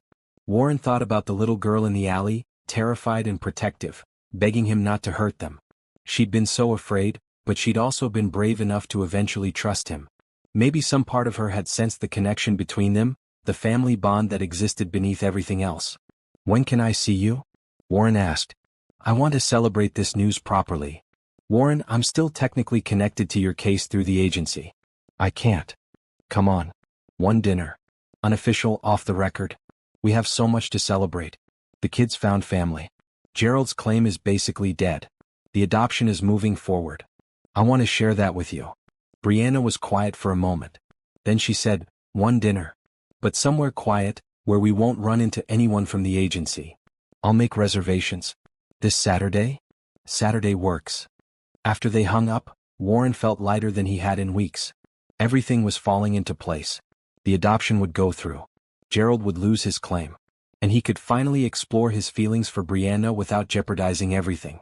That night, as Warren tucked Tessa into bed, she grabbed his hand. "Dad, can I ask you something?" "Always." "Do you think our moms are watching us? Like, from heaven or wherever people go?" Warren sat on the edge of her bed. "I'd like to think so." "Why do you ask?" "Because I think they'd be happy. Your mom and my mom, they were cousins too, right? So maybe they're together somewhere and they can see that we found each other. That we're taking care of each other the way families should." Warren's eyes burned with unshed tears. "I think you're absolutely right. I think they're both very happy." "Good. Because I'm happy too. I was so scared for so long, but now I feel safe. Like everything is going to be okay." "Everything is going to be okay, sweetheart. I promise you that." As Warren closed her door and walked to his own room, he reflected on how much his life had changed in just 6 weeks. He'd gone from isolated and lonely to having a full, rich family life. He'd discovered relatives he never knew existed. He'd found purpose and meaning beyond money and success. And he'd met Brianna, a woman who understood him in ways no one else ever had. The road ahead still had challenges. The adoption process would take months to finalize. There would be court hearings and paperwork and bureaucracy. Gerald might try to fight back. But none of that scared Warren anymore. He had family to fight for. And that made him stronger than he'd ever been alone. That Saturday, Warren met Brianna at a quiet Italian restaurant on the edge of the city. She'd dressed in a beautiful maroon dress, her hair loose around her shoulders. Warren's breath caught when he saw her. "You look beautiful." "Thank you. You clean up pretty well yourself." They settled into a corner booth, ordered wine, and for the first time since they'd met, allowed themselves to just be two people interested in each other, not caseworker and foster parent. "Tell me about your life before all this," Brianna said. Who was Warren Bishop before Tessa and Corey? Warren thought about how to answer. "Honestly? Pretty empty. I worked constantly. Built my businesses, made investments, accumulated wealth. I had acquaintances but no real friends. I dated occasionally but never let anyone get close. I told myself I was happy but I wasn't. I was just existing. And now I'm actually living. I wake up with purpose. I go to sleep knowing I made a difference in someone's life. The kids have given me something I didn't even know I needed." Brianna smiled. "They've changed you. I saw it happening over these weeks. You went from this formal businessman to a real father. It's been beautiful to watch. What about you? What's your story before social work?" Brianna shared more about her childhood, her grandmother who raised her, her decision to dedicate her life to helping children. She talked about the cases that kept her up at night, the successes that made it all worthwhile, the constant battle against a system that didn't always prioritize what was best for kids. "You're remarkable," Warren said. "The way you fight for these children, the way you refuse to accept anything less than what they deserve. That takes incredible strength. I learned from the best. My grandmother never gave up on me, so I don't give up on any child in my care." They talked for hours, the restaurant gradually emptying around them. Neither wanted the evening to end.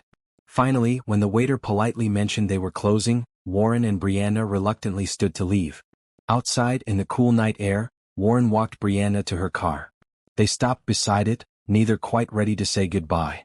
"Warren, I need to tell you something," Brianna said. "I've been fighting with myself about this, trying to maintain professional boundaries. But I can't pretend anymore. I have feelings for you. Real deep feelings. And not just because of who you are with the kids, though that's part of it. But because of who you are as a person." Warren stepped closer. "I feel the same way. I have since almost the beginning. You're strong and compassionate and beautiful inside and out. You make me want to be better, do better. So what do we do about this?" "We wait. Just a little longer. Until the adoption is finalized, until there's no possible conflict of interest. And then, Brianna Mitchell, I'm going to properly court you. I'm going to take you on real dates and introduce you to the kids as more than just their social worker. I'm going to show you how serious I am about building a future that includes you."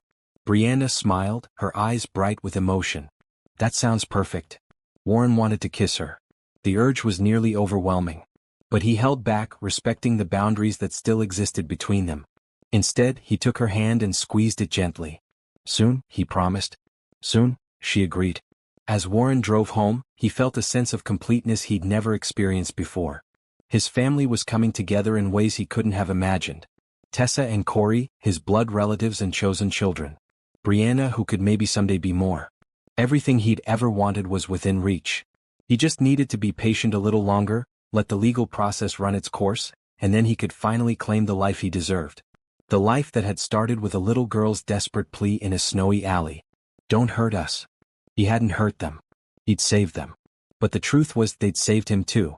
The next few weeks brought a flurry of activity. Gerald Hartley, upon learning about Warren's blood connection to the children, demanded DNA testing to verify the relationship. Patricia arranged it without hesitation, confident in the results. When the test confirmed Warren was indeed related to Tessa and Corey, Gerald's lawyer tried a different approach. He argued that Warren's wealth and lifestyle would spoil the children, that they needed a more modest upbringing, that a working-class home like Gerald's would be better for building character. It was grasping at straws and everyone knew it. The court scheduled a hearing for mid-March. Both Warren and Gerald would present their cases, and the judge would make a final ruling on custody and Warren's adoption petition. Warren hired the best family law attorney in the state, a woman named Jennifer Wu who had a reputation for never losing a case involving children's welfare. She was fierce, thorough, and completely committed to winning. "Mr. Bishop, I've reviewed everything," Jennifer told him during their first meeting. "The DNA results, Patricia's reports, the children's statements, Gerald's background. This case is solid. You're going to win. You sound very confident." "I am."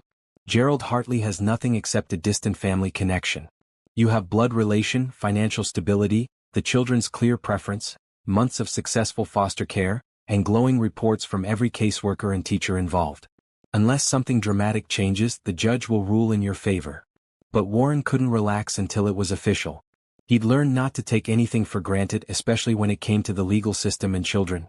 During this time, Tessa's 9th birthday arrived. Warren had been planning for weeks, wanting to make it special. He'd initially thought about a big party with lots of kids from school, but Tessa had quietly mentioned she'd prefer something small. "Just us," she'd said. "Our family." So Warren planned an intimate celebration. He decorated the apartment with streamers and balloons in Tessa's favorite purple color. He ordered a custom cake from the best bakery in the city. And he invited Brianna with Patricia's blessing. "The case is essentially over," Patricia had said. "The hearing is just a formality at this point. I don't see any ethical issue with Ms. Mitchell attending a birthday party." When Brianna arrived, carrying a wrapped present, Tessa's face lit up. "You came." "Of course I did. I wouldn't miss your birthday." They had pizza and cake and played games. Corey was in high spirits, already planning his own birthday party in 6 months. Warren took pictures of everything, wanting to remember every detail of this perfect day. When it was time for presents, Tessa opened Corey's gift first, a friendship bracelet he'd made himself in art class. Then Warren's, a professional art set with paints, brushes, canvases, everything she needed to pursue her interest in painting. Finally, Brianna's gift, a beautiful journal with Tessa's name embossed on the cover. "For writing down your thoughts and memories," Brianna said. "I had one when I was your age and it helped me process everything I was feeling." Tessa hugged her tightly. "Thank you. For this and for everything else." After the kids went to bed, Warren and Brianna cleaned up together. It felt natural, comfortable, like they'd been doing this for years instead of months. "That was a perfect birthday," Brianna said. "She deserves perfect birthdays from now on. Perfect everything." Brianna turned to face him. "Warren, I need to tell you something. I've been offered a promotion at the agency. A supervisory position." "That's great. You deserve it. There's a catch. I'd be supervising other caseworkers, which means I'd be completely removed from hands-on cases. Including yours. The agency wants my decision by next week." Warren's heart sank. He wanted good things for Brianna, but selfishly he didn't want her to disappear from their lives. "What are you going to do?" "I'm going to take it. Because it's the right career move, and because it means I'll finally be in a position where there's no ethical conflict between us. As a supervisor, I won't be directly involved in your case at all." Understanding dawned. Which means once this promotion is official, we can stop pretending we don't have feelings for each other. We can actually explore this thing between us without worrying about professional boundaries. Warren smiled. "When does the promotion start?" "Assuming I accept formally on Monday, April 1st. So in 2 weeks you'll be completely free of any conflict of interest?" "Yes." Warren stepped closer to her. Brianna Mitchell, would you like to go on a real date with me on April 2nd? I would love that. They were standing very close now, close enough that Warren could see flecks of gold in her brown eyes. Close enough to feel the warmth of her breath. Close enough that he could have kissed her easily. But he didn't. Not yet. They'd waited this long. They could wait 2 more weeks. I should go, Brianna said reluctantly. I know. But neither of them moved. Finally Brianna laughed softly. This is harder than I thought. Just 2 more weeks. Just 2 more weeks, she echoed. After Brianna left, Warren stood at his window looking out at the city lights. His life had become something he'd never imagined possible.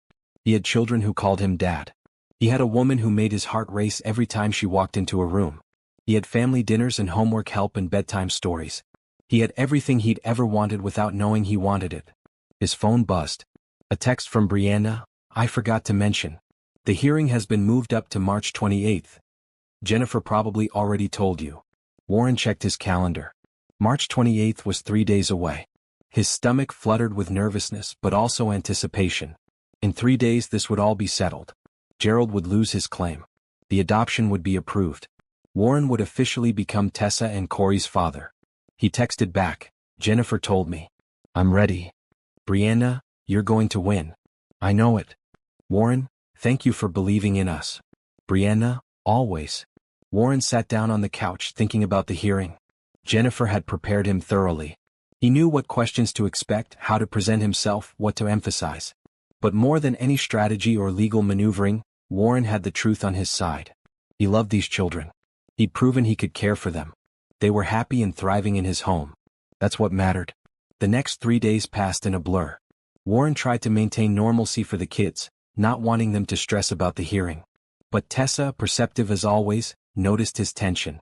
Are you worried about court? She asked the night before. A little. But mostly I'm just ready for it to be over so we can move forward. What if the judge says we have to go with Gerald? Warren pulled her close. That's not going to happen. But Tessa, even in the absolute worst-case scenario, even if something goes terribly wrong, I want you to remember something. You and Corey will always be my children. No court, no piece of paper, nothing can change that. You're mine and I'm yours forever. Tessa buried her face against his shoulder. I love you, Dad. I love you too, sweetheart. So much. On the morning of March 28th, Warren put on his best suit. He looked at himself in the mirror, trying to see what the judge would see. A successful businessman? A lonely man trying to buy a family? Or a father fighting for his children? He hoped it was the last one. Because that's who he'd become. Jennifer met him at the courthouse. Ready? As ready as I'll be. Remember, let me do most of the talking. Answer questions honestly and directly. And Warren breathed. This is going to be fine. They entered the courtroom. Gerald was already there with his lawyer, looking uncomfortable in an ill-fitting suit. Patricia sat in the gallery as did Brianna, both there to support Warren. The judge, a stern woman in her 60s named Judge Caroline Stevens, called the case to order. We're here today to determine custody of minor children Tessa and Corey Rodriguez, she began. And to rule on Mr. Warren Bishop's petition for adoption. Let's begin. Gerald's lawyer went first, presenting his case. He argued that Gerald was family, that the children deserved to grow up in a modest home with working-class values, that Warren's wealth created an unhealthy environment. It was weak, and Judge Stevens' expression showed she thought so too. Then Jennifer presented Warren's case. She was brilliant, methodical, devastating. She laid out the DNA evidence proving Warren's closer relationship. She presented Patricia's reports showing the children's remarkable progress in Warren's care. She submitted testimonials from teachers, neighbors, Dr. Anderson, everyone who'd interacted with the family. Your Honor, Jennifer concluded, this isn't a case of a wealthy man trying to buy children. This is a case of family finding family. Mr. Bishop is these children's blood relative. He's provided them with stability, love, and security. They call him Dad. They bonded with him. And most importantly, they want to stay with him. Everything else is irrelevant in the face of that fundamental truth. Judge Stevens called a recess, saying she needed to review everything privately. Warren sat in the hallway with Jennifer, his heart pounding. You did great, she assured him. Your testimony was perfect. Now we just wait. Brianna approached, ignoring the professional distance she'd been maintaining. She sat beside Warren and took his hand. Whatever happens, you've given those children something precious. Remember that. I just want them to be mine. Officially, permanently mine. They will be. After an hour that felt like an eternity, Judge Stevens called them back into the courtroom. Everyone stood as she entered and took her seat. I've reviewed all the evidence and testimonies presented today, she began. This was, in some ways, a very simple case. Mr. Hartley, while you are technically related to these children, your connection is distant and your motivations questionable. Your financial instability and your focus on monetary matters throughout this process have not impressed this court. Gerald's face reddened, but he said nothing. Judge Stevens turned to Warren. Mr. Bishop, you are these children's closest living blood relative. You've provided them with exceptional care. Every report indicates they are thriving in your home. The children themselves have made their preferences clear. And your commitment to them appears genuine and complete. Warren held his breath. Therefore, it is the judgment of this court that Gerald Hartley's custody claim is denied. Furthermore, Warren Bishop's petition for adoption is approved. Effective immediately, you are the legal father of Tessa and Corey Rodriguez, who will now take the surname Bishop if they so choose. Relief crashed over Warren like a wave. He'd won. They'd won. Jennifer squeezed his arm. Congratulations, Mr. Bishop. You're officially a dad. Warren turned to see Patricia and Brianna both wiping tears from their eyes. Gerald was already leaving, his lawyer looking relieved to be done with the case. Outside the courtroom, Warren called the school where the kids were waiting. Can you please tell Tessa and Corey that their dad is coming to pick them up? And that we have good news to celebrate? When he arrived at the school, both children were waiting in the office. They ran to him, anxious and hopeful. Well? Tessa asked. We won. Gerald's claim was denied, and the adoption was approved.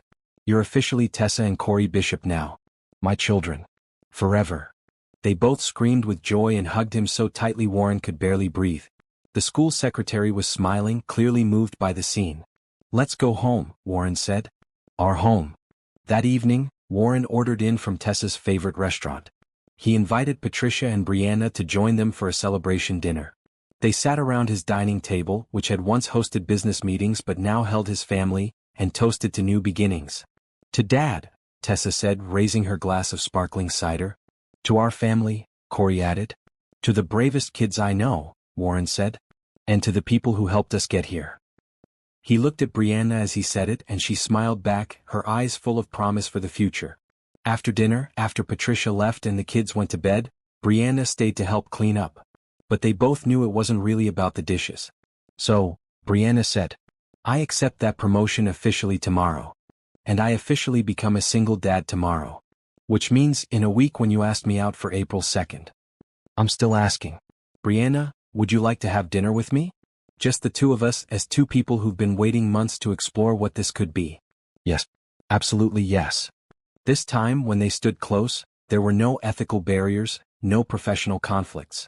Warren cupped her face gently, giving her time to pull away if she wanted. She didn't want to. Their first kiss was tender and sweet, full of all the emotion they'd been holding back for months. When they finally pulled apart, both were smiling. Worth the wait? Warren asked. Completely worth it. After Brianna left, Warren checked on the kids one more time. Both were sound asleep, peaceful and secure in the knowledge that their lives were finally stable. Warren stood in the hallway between their rooms, overwhelmed with gratitude.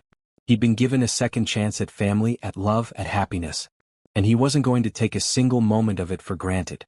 Tomorrow would bring new challenges. The adjustment to being a legal parent. Planning a future with Brianna. Helping Tessa and Corey heal from their early traumas. But tonight, Warren just wanted to savor this moment of complete, perfect happiness. His children were sleeping safely under his roof. The woman he loved had kissed him. Everything he'd ever dreamed of was real. Life was good. Better than good. It was exactly what it should be. Spring arrived in full force, bringing warmer weather and a sense of renewal. Warren settled into his new reality as a legal father. He updated all the children's records, enrolled them in a better school for the fall, started planning a summer vacation. His relationship with Brianna deepened quickly.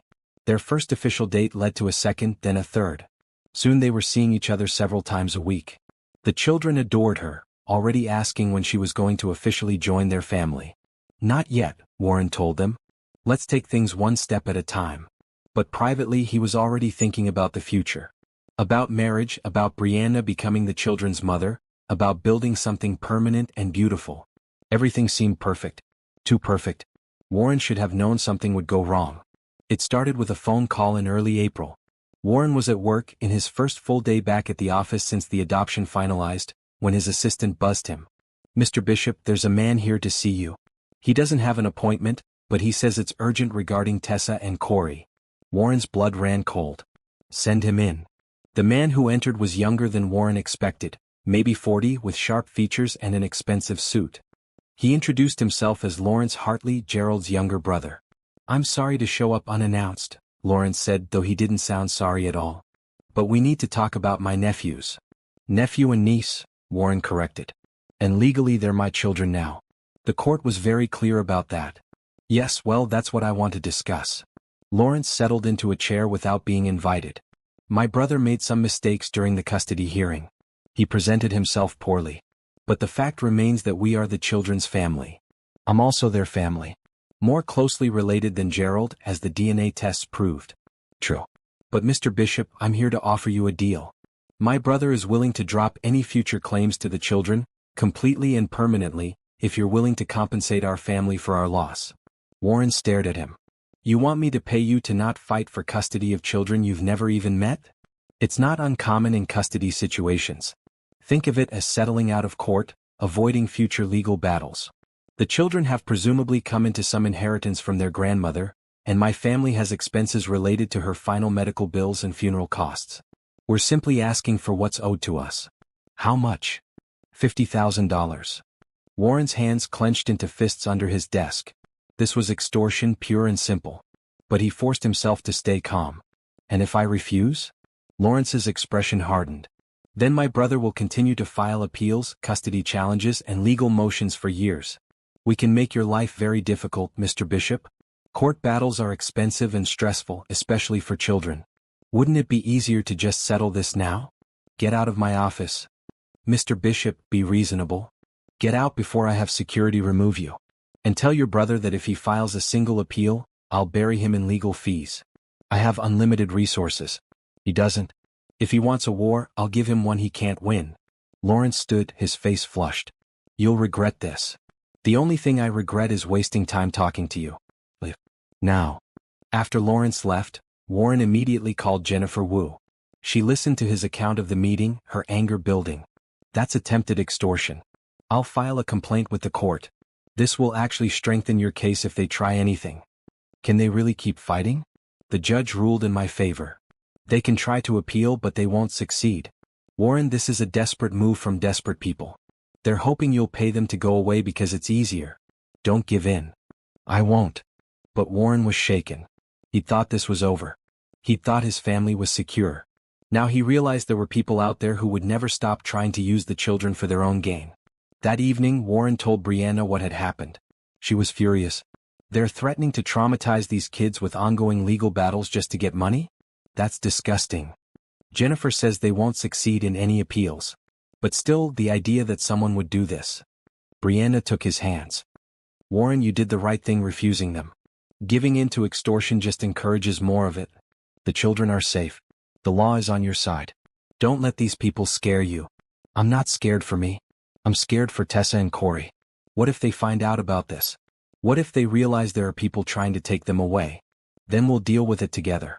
As a family." Warren pulled her close, grateful for her strength. With Brianna beside him, he felt like he could face anything. 2 days later, Gerald filed an appeal of Judge Stevens' ruling. Jennifer had predicted it, but seeing the legal papers still made Warren angry. She immediately filed a counter-motion and a formal complaint about Lawrence's attempted extortion. "This is going to get ugly," Jennifer warned. "They're going to try to drag your name through the mud, make you look like the villain. Can you handle that?" "For my kids? I can handle anything." The appeals process dragged on for weeks. Gerald's new lawyer, clearly being paid by Lawrence, made outrageous claims. They said Warren had manipulated the DNA tests. They said he bribed social workers. They said his wealth was being used to buy favorable treatment. None of it was true and none of it stuck, but the constant attacks were exhausting. Warren tried to shield Tessa and Corey from it all, but Tessa was smart. She knew something was wrong. "Dad, why are you so stressed lately?" she asked one evening. Warren chose honesty. "Remember Gerald?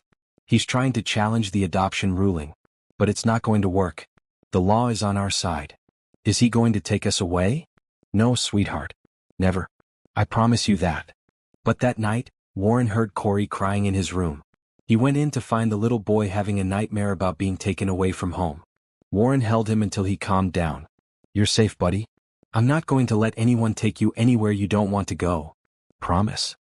I promise. But as Warren lay in his own bed later, staring at the ceiling, he wondered how much these legal battles were costing the children emotionally. They'd finally started to feel secure, and now that security was being threatened. He couldn't let Gerald and Lawrence win. Not just legally but emotionally. He wouldn't let them steal his children's sense of safety. The next morning, Warren made a decision.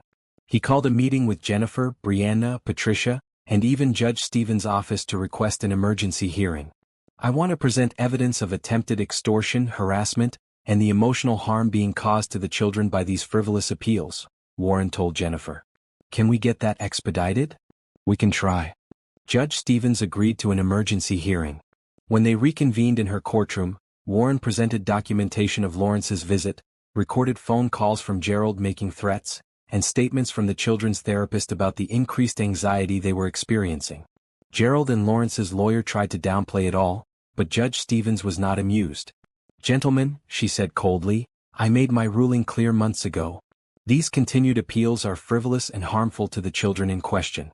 I am not only denying this appeal but I am issuing a restraining order. Neither Gerald Hartley nor Lawrence Hartley may contact Mr. Bishop, the children, or anyone in their family for any reason. Any future legal actions regarding these children will be viewed as harassment and dealt with accordingly. She slammed her gavel. This case is permanently closed.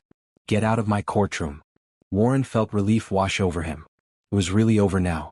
Gerald and Lawrence couldn't threaten them anymore. Outside the courtroom, Brianna hugged him tightly. You did it. You protected them. We did it.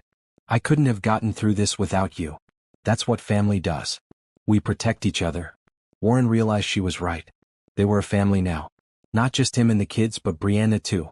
She'd been there through every challenge, every obstacle, every moment of doubt. That evening, Warren made an impulsive decision. He called Tessa and Corey into the living room. I need to talk to you both about something important. They sat down looking worried. Warren realized they'd come to associate serious conversations with bad news. No, nothing's wrong, he said quickly. Actually, something's very right. You know how much Brianna means to all of us. How she's been part of our family even before it was official. We love Brianna, Corey said. So do I. And I want to ask her to marry me. To officially join our family. But I wanted to check with you two first. Is that okay? Would you be happy if Brianna became your mom? Both children's faces lit up. Really? Tessa asked. You're going to marry her? If she says yes. And if you both are okay with it. We're more than okay, Tessa said. We've been hoping you'd ask her. Then I guess I need to buy a ring. The next week, Warren took Tessa and Corey with him to pick out an engagement ring. He wanted them involved in every step. They helped choose a beautiful diamond ring with a simple, elegant setting that perfectly suited Brianna's style. Now he just needed to plan the perfect proposal. But for tonight, Warren was content to sit with his children, watching a movie, grateful that the legal battles were finally over. Gerald and Lawrence had tried to use money and threats to destroy their family. But they'd failed. Because this family was built on something stronger than money or legal documents. It was built on love, choice, and commitment. And nothing could tear that apart. Warren planned the proposal carefully. He wanted it to be special, meaningful, something Brianna would remember forever. But more importantly, he wanted Tessa and Corey to be part of it. This wasn't just about him and Brianna, it was about becoming a complete family. He chose a Saturday in late May, during a family trip to the botanical gardens. Brianna loved nature and flowers, and the gardens were in full spring bloom. Warren arranged with the staff to set up a private area near the rose garden. As they walked through the gardens, Warren felt the ring box heavy in his pocket. Tessa and Corey knew what was coming, barely able to contain their excitement. They kept giggling and exchanging meaningful looks. Brianna noticed their behavior. What are you three up to? Nothing, Corey said, grinning widely. Just happy. Ah, sure. When they reached the rose garden, Warren guided them to the private area he'd arranged. A beautiful pergola covered in climbing roses, a small table set with champagne for the adults and sparkling cider for the kids, soft music playing in the background. Warren, what is all this? Brianna asked, her eyes widening. This is me, finally doing what I should have done weeks ago. Warren took her hands in his.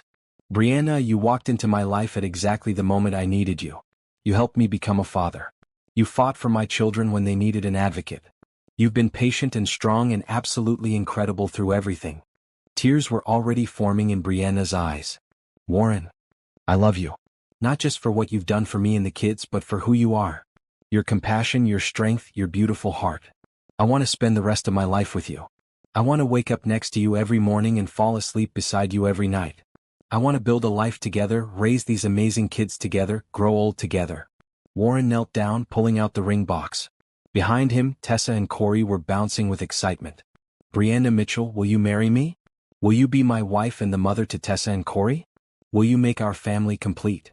Brianna was crying now, nodding before she could even speak. Yes. Yes, of course I'll marry you. Warren slipped the ring on her finger, then stood and kissed her. Tessa and Corey ran over, wrapping their arms around both of them in a group hug. Does this mean you're going to be our mom? Corey asked. Brianna knelt down to his level. If that's what you want, then yes. I would be honored to be your mom. We want it, Tessa said. We've wanted it for months. Then it's official. We're a family. They celebrated with the champagne and cider, taking photos under the rose-covered pergola. Warren had hired a photographer to capture the moment, wanting to remember every detail of this perfect day. As the sun began to set, painting the sky in shades of pink and orange, Warren stood with his arm around Brianna, watching Tessa and Corey explore the gardens. His family. Complete and whole and exactly right. I can't believe this is my life, he said softly. Believe it, Brianna replied, leaning into him. You've earned every bit of happiness you have. So have you. You deserve everything good, Brianna. And I'm going to spend the rest of my life making sure you have it. They set a wedding date for October, giving them 5 months to plan. Brianna moved in with them over the summer, and they began the process of officially making her the children's adoptive mother as well. It required more paperwork, more home visits, but this time the process felt joyful rather than stressful. Tessa's anxiety decreased significantly with Brianna living in the home full-time. Having a mother figure seemed to fill a need she hadn't even realized she had. Corey called Brianna Mom within days, the word coming naturally to him. Everything was falling into place. Then in late July, another complication arose. Patricia called Warren with news. I've been contacted by another relative. This one is legitimate, a second cousin on the children's maternal grandfather's side. Her name is Helen Ross. She lives in California and just found out about Tessa and Corey's situation. Warren's stomach dropped. Is she going to try for custody? She says she just wants to meet them. She's elderly, in her 70s, and she says she simply wants to know her family. But Warren, given what happened with Gerald, I thought you should be aware before she makes contact. Thank you for the warning. What do you think I should do? Meet with her. Bring Jennifer if it makes you feel better. See what she wants. She might be exactly who she says she is, just an old woman wanting to connect with family. Warren discussed it with Brianna and Jennifer. They all agreed he should meet Helen, but cautiously. Jennifer would be present, and they'd meet in a neutral location. Helen Ross turned out to be exactly what she'd claimed, a sweet elderly woman with silver hair and kind eyes. She brought photo albums showing the children's maternal grandfather as a young man, family trees, and stories about relatives Tessa and Corey had never known. I'm not here to cause problems, Helen assured Warren. I read about the custody battle in the news, and I'm horrified that anyone would try to hurt those children for money. I just wanted to meet them to let them know they have more family out there who loves them. Warren studied her carefully. Unlike Gerald and Lawrence, Helen seemed genuine.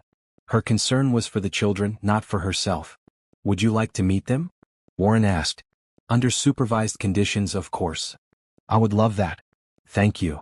The meeting was arranged for the following week. Warren brought Tessa and Corey to a park, where Helen was waiting with her photo albums. Initially, the children were shy, remembering the trauma of Gerald's claims. But Helen was patient and gentle, letting them come to her at their own pace. She showed them pictures of their grandfather as a child, told them stories about family traditions, explained where certain features like Tessa's eyes or Corey's smile came from. Slowly, the children warmed to her.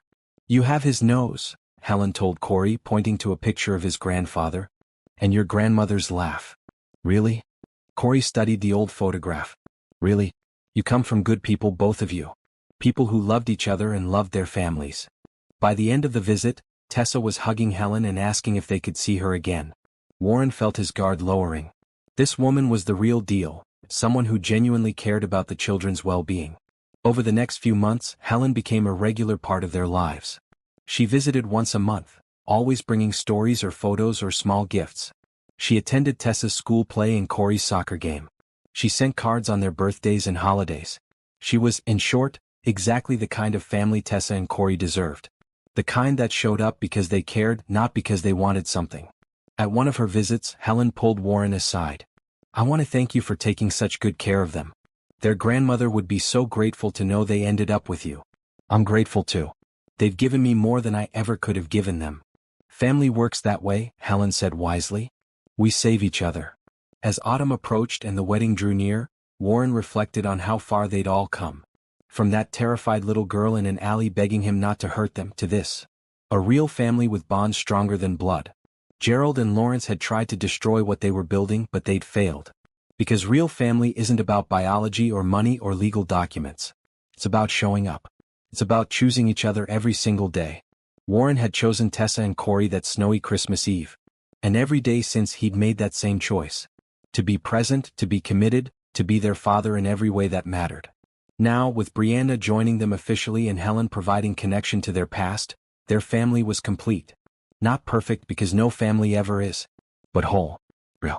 The legal battles were over. The threats had been neutralized. All that remained was living the life they'd fought so hard to build. And Warren intended to make every day count. October arrived with brilliant fall colors and crisp air. The wedding was planned for October 15th, a small ceremony with just close friends and family. Helen flew in from California. Patricia and Jennifer were invited, along with Warren's key business associates and Brianna's closest friends from the social work agency. But the most important guests were Tessa and Corey. Warren and Brianna had asked them to be part of the ceremony. Tessa would be the flower girl, though at 9 she considered herself too old for such titles and preferred junior bridesmaid. Corey would be the ring bearer. The night before the wedding, Warren couldn't sleep. He stood at his bedroom window looking out at the city lights, thinking about how different his life looked now compared to a year ago. A year ago he'd been alone. Wealthy but empty. Successful but lonely. He'd convinced himself he was content, that he didn't need anyone or anything beyond his work. Then 2 children had stumbled into his life, terrified and desperate, and everything changed. There was a soft knock on his door. "Dad? Are you awake?" Warren turned to see Tessa standing in the hallway, clutching her stuffed bear. "I am. Can't sleep either?" She shook her head and came into the room. Warren sat on his bed and Tessa climbed up beside him. "What's on your mind, sweetheart?" "I'm excited about the wedding. But I'm also thinking about Grandma. I wish she could be here to see this. To see how happy we are." Warren put his arm around her. "I think she can see it. Wherever she is, I think she knows you're safe and loved. Do you think she'd like Brianna?" "I think she'd love Brianna. And I think she'd be grateful that you found a family that loves you so much." Tessa leaned against him. "Dad, can I tell you something?" "Always. That night you found us in the alley, I was so scared. Not just of you but of everything. Of what would happen to us, of being separated from Corey, of being alone forever. I didn't think anything good could come from how bad things were. And now I know that sometimes the worst moments can lead to the best things. Because if Grandma hadn't died, if we hadn't been in that alley, if you hadn't found us, we wouldn't have this family. Is that bad to think?" Warren hugged her tighter. "No, it's not bad. It's true. Sometimes life breaks apart so it can come back together better than before. That doesn't mean we're glad for the hard parts. But we can be grateful for where they led us. I'm grateful for you. And for Brianna. And for this family. I'm grateful for you too. You and Corey, you saved me just as much as I saved you." They sat together in comfortable silence, both lost in their own thoughts. Finally Tessa yawned. "You should get some sleep," Warren said. "Big day tomorrow.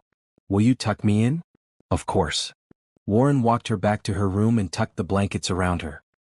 He kissed her forehead, marveling at how natural these gestures had become. "Good night, sweetheart. I love you. Love you too, Dad. Thank you for finding us. Thank you for trusting me." The wedding day dawned clear and beautiful. The ceremony was held in the botanical gardens where Warren had proposed, among the roses and autumn flowers. Brianna wore a simple white dress that made her look radiant. Tessa wore a deep green dress that complemented her coloring perfectly. Corey wore a miniature suit and took his ring-bearer duties very seriously. As Warren stood at the altar watching Brianna walk down the aisle, he felt overwhelmed with emotion. This woman, this incredible, strong, compassionate woman, was choosing to build a life with him.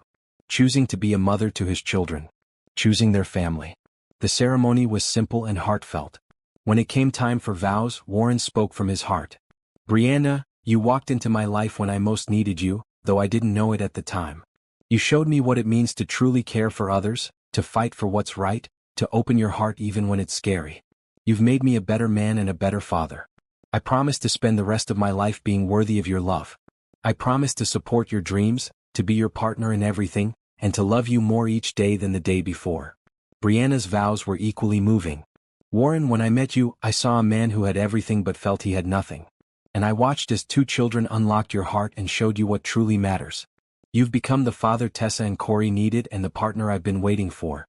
I promise to stand beside you through every challenge. I promise to love your children as my own.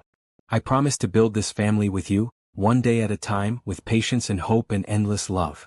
There wasn't a dry eye in the garden. After the ceremony, they had a small reception in a nearby venue.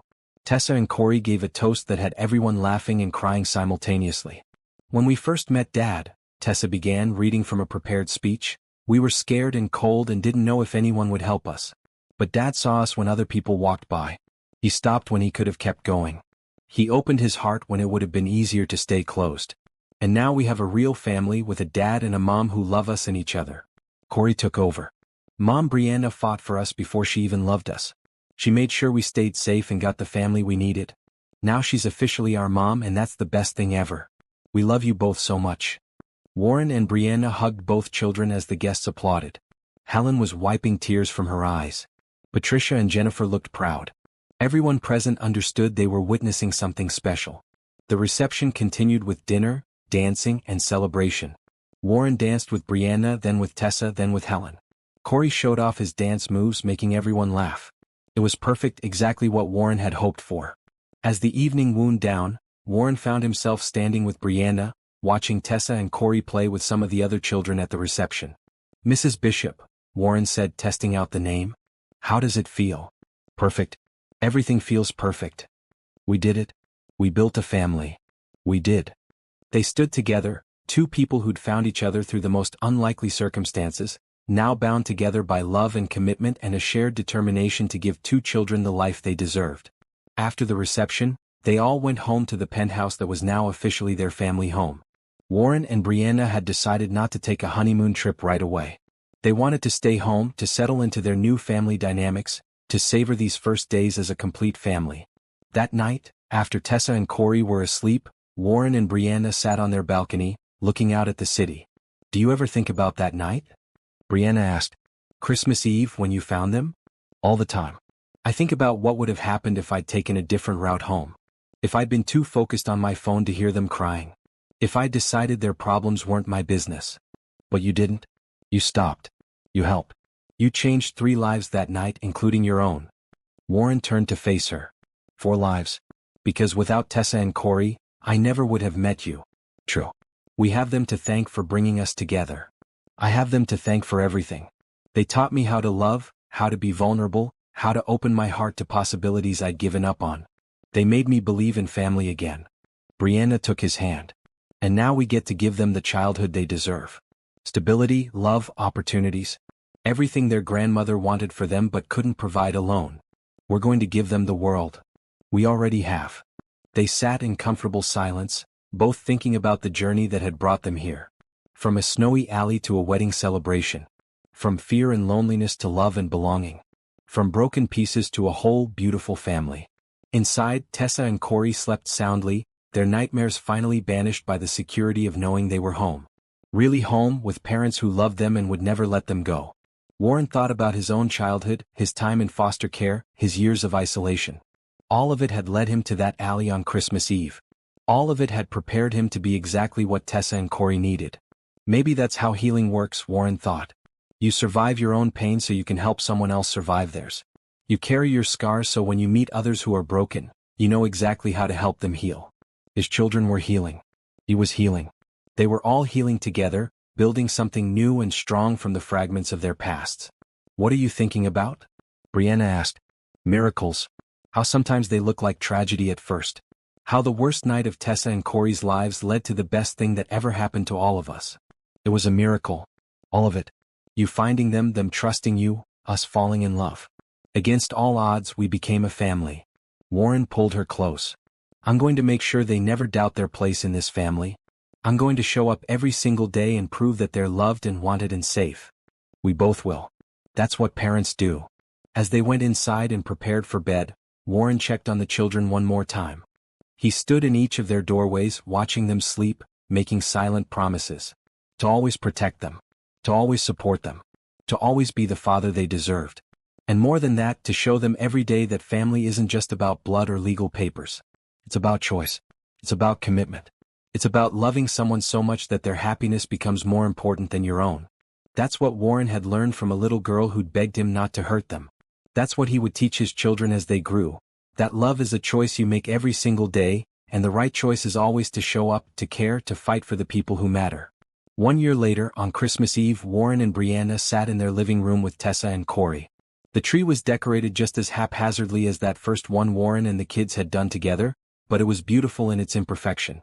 "Dad," Corey asked, "do you remember last year? When you found us?" "I remember everything about that night.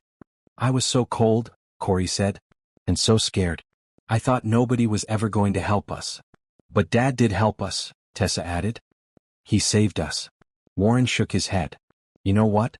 I think you saved me. Before I met you two, I was just going through the motions of life. I had everything I thought I wanted, but I was empty. You showed me what actually matters. You gave me purpose and love and a real family. So really we saved each other." Brianna smiled. "That's what families do. We save each other over and over, in big ways and small ways, every single day." They sat together, warm and safe, watching the snow fall outside.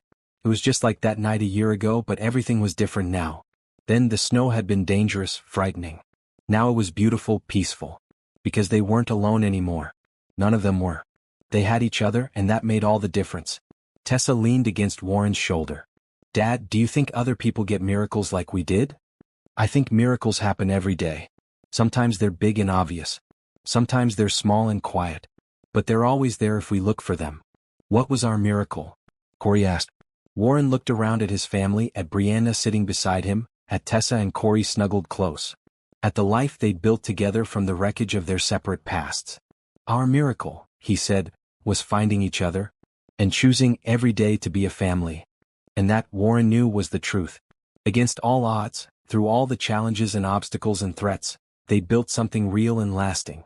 They'd created a family based not on blood or obligation but on choice and love. It was the best miracle Warren could have asked for. Better than wealth or success or anything else he'd achieved in his life. Because this miracle had a name. It had laughter and tears and messy bedrooms and homework struggles and family dinners and bedtime stories. This miracle was called home. And Warren Bishop, once a lonely millionaire who'd thought he had everything, now knew he'd had nothing before. But now he had everything that truly mattered. He had family. He had love. He had purpose. He had home. And on this Christmas Eve, exactly 1 year after a little girl's desperate plea in a snowy alley, Warren held his family close and gave thanks for the miracle that had saved them all.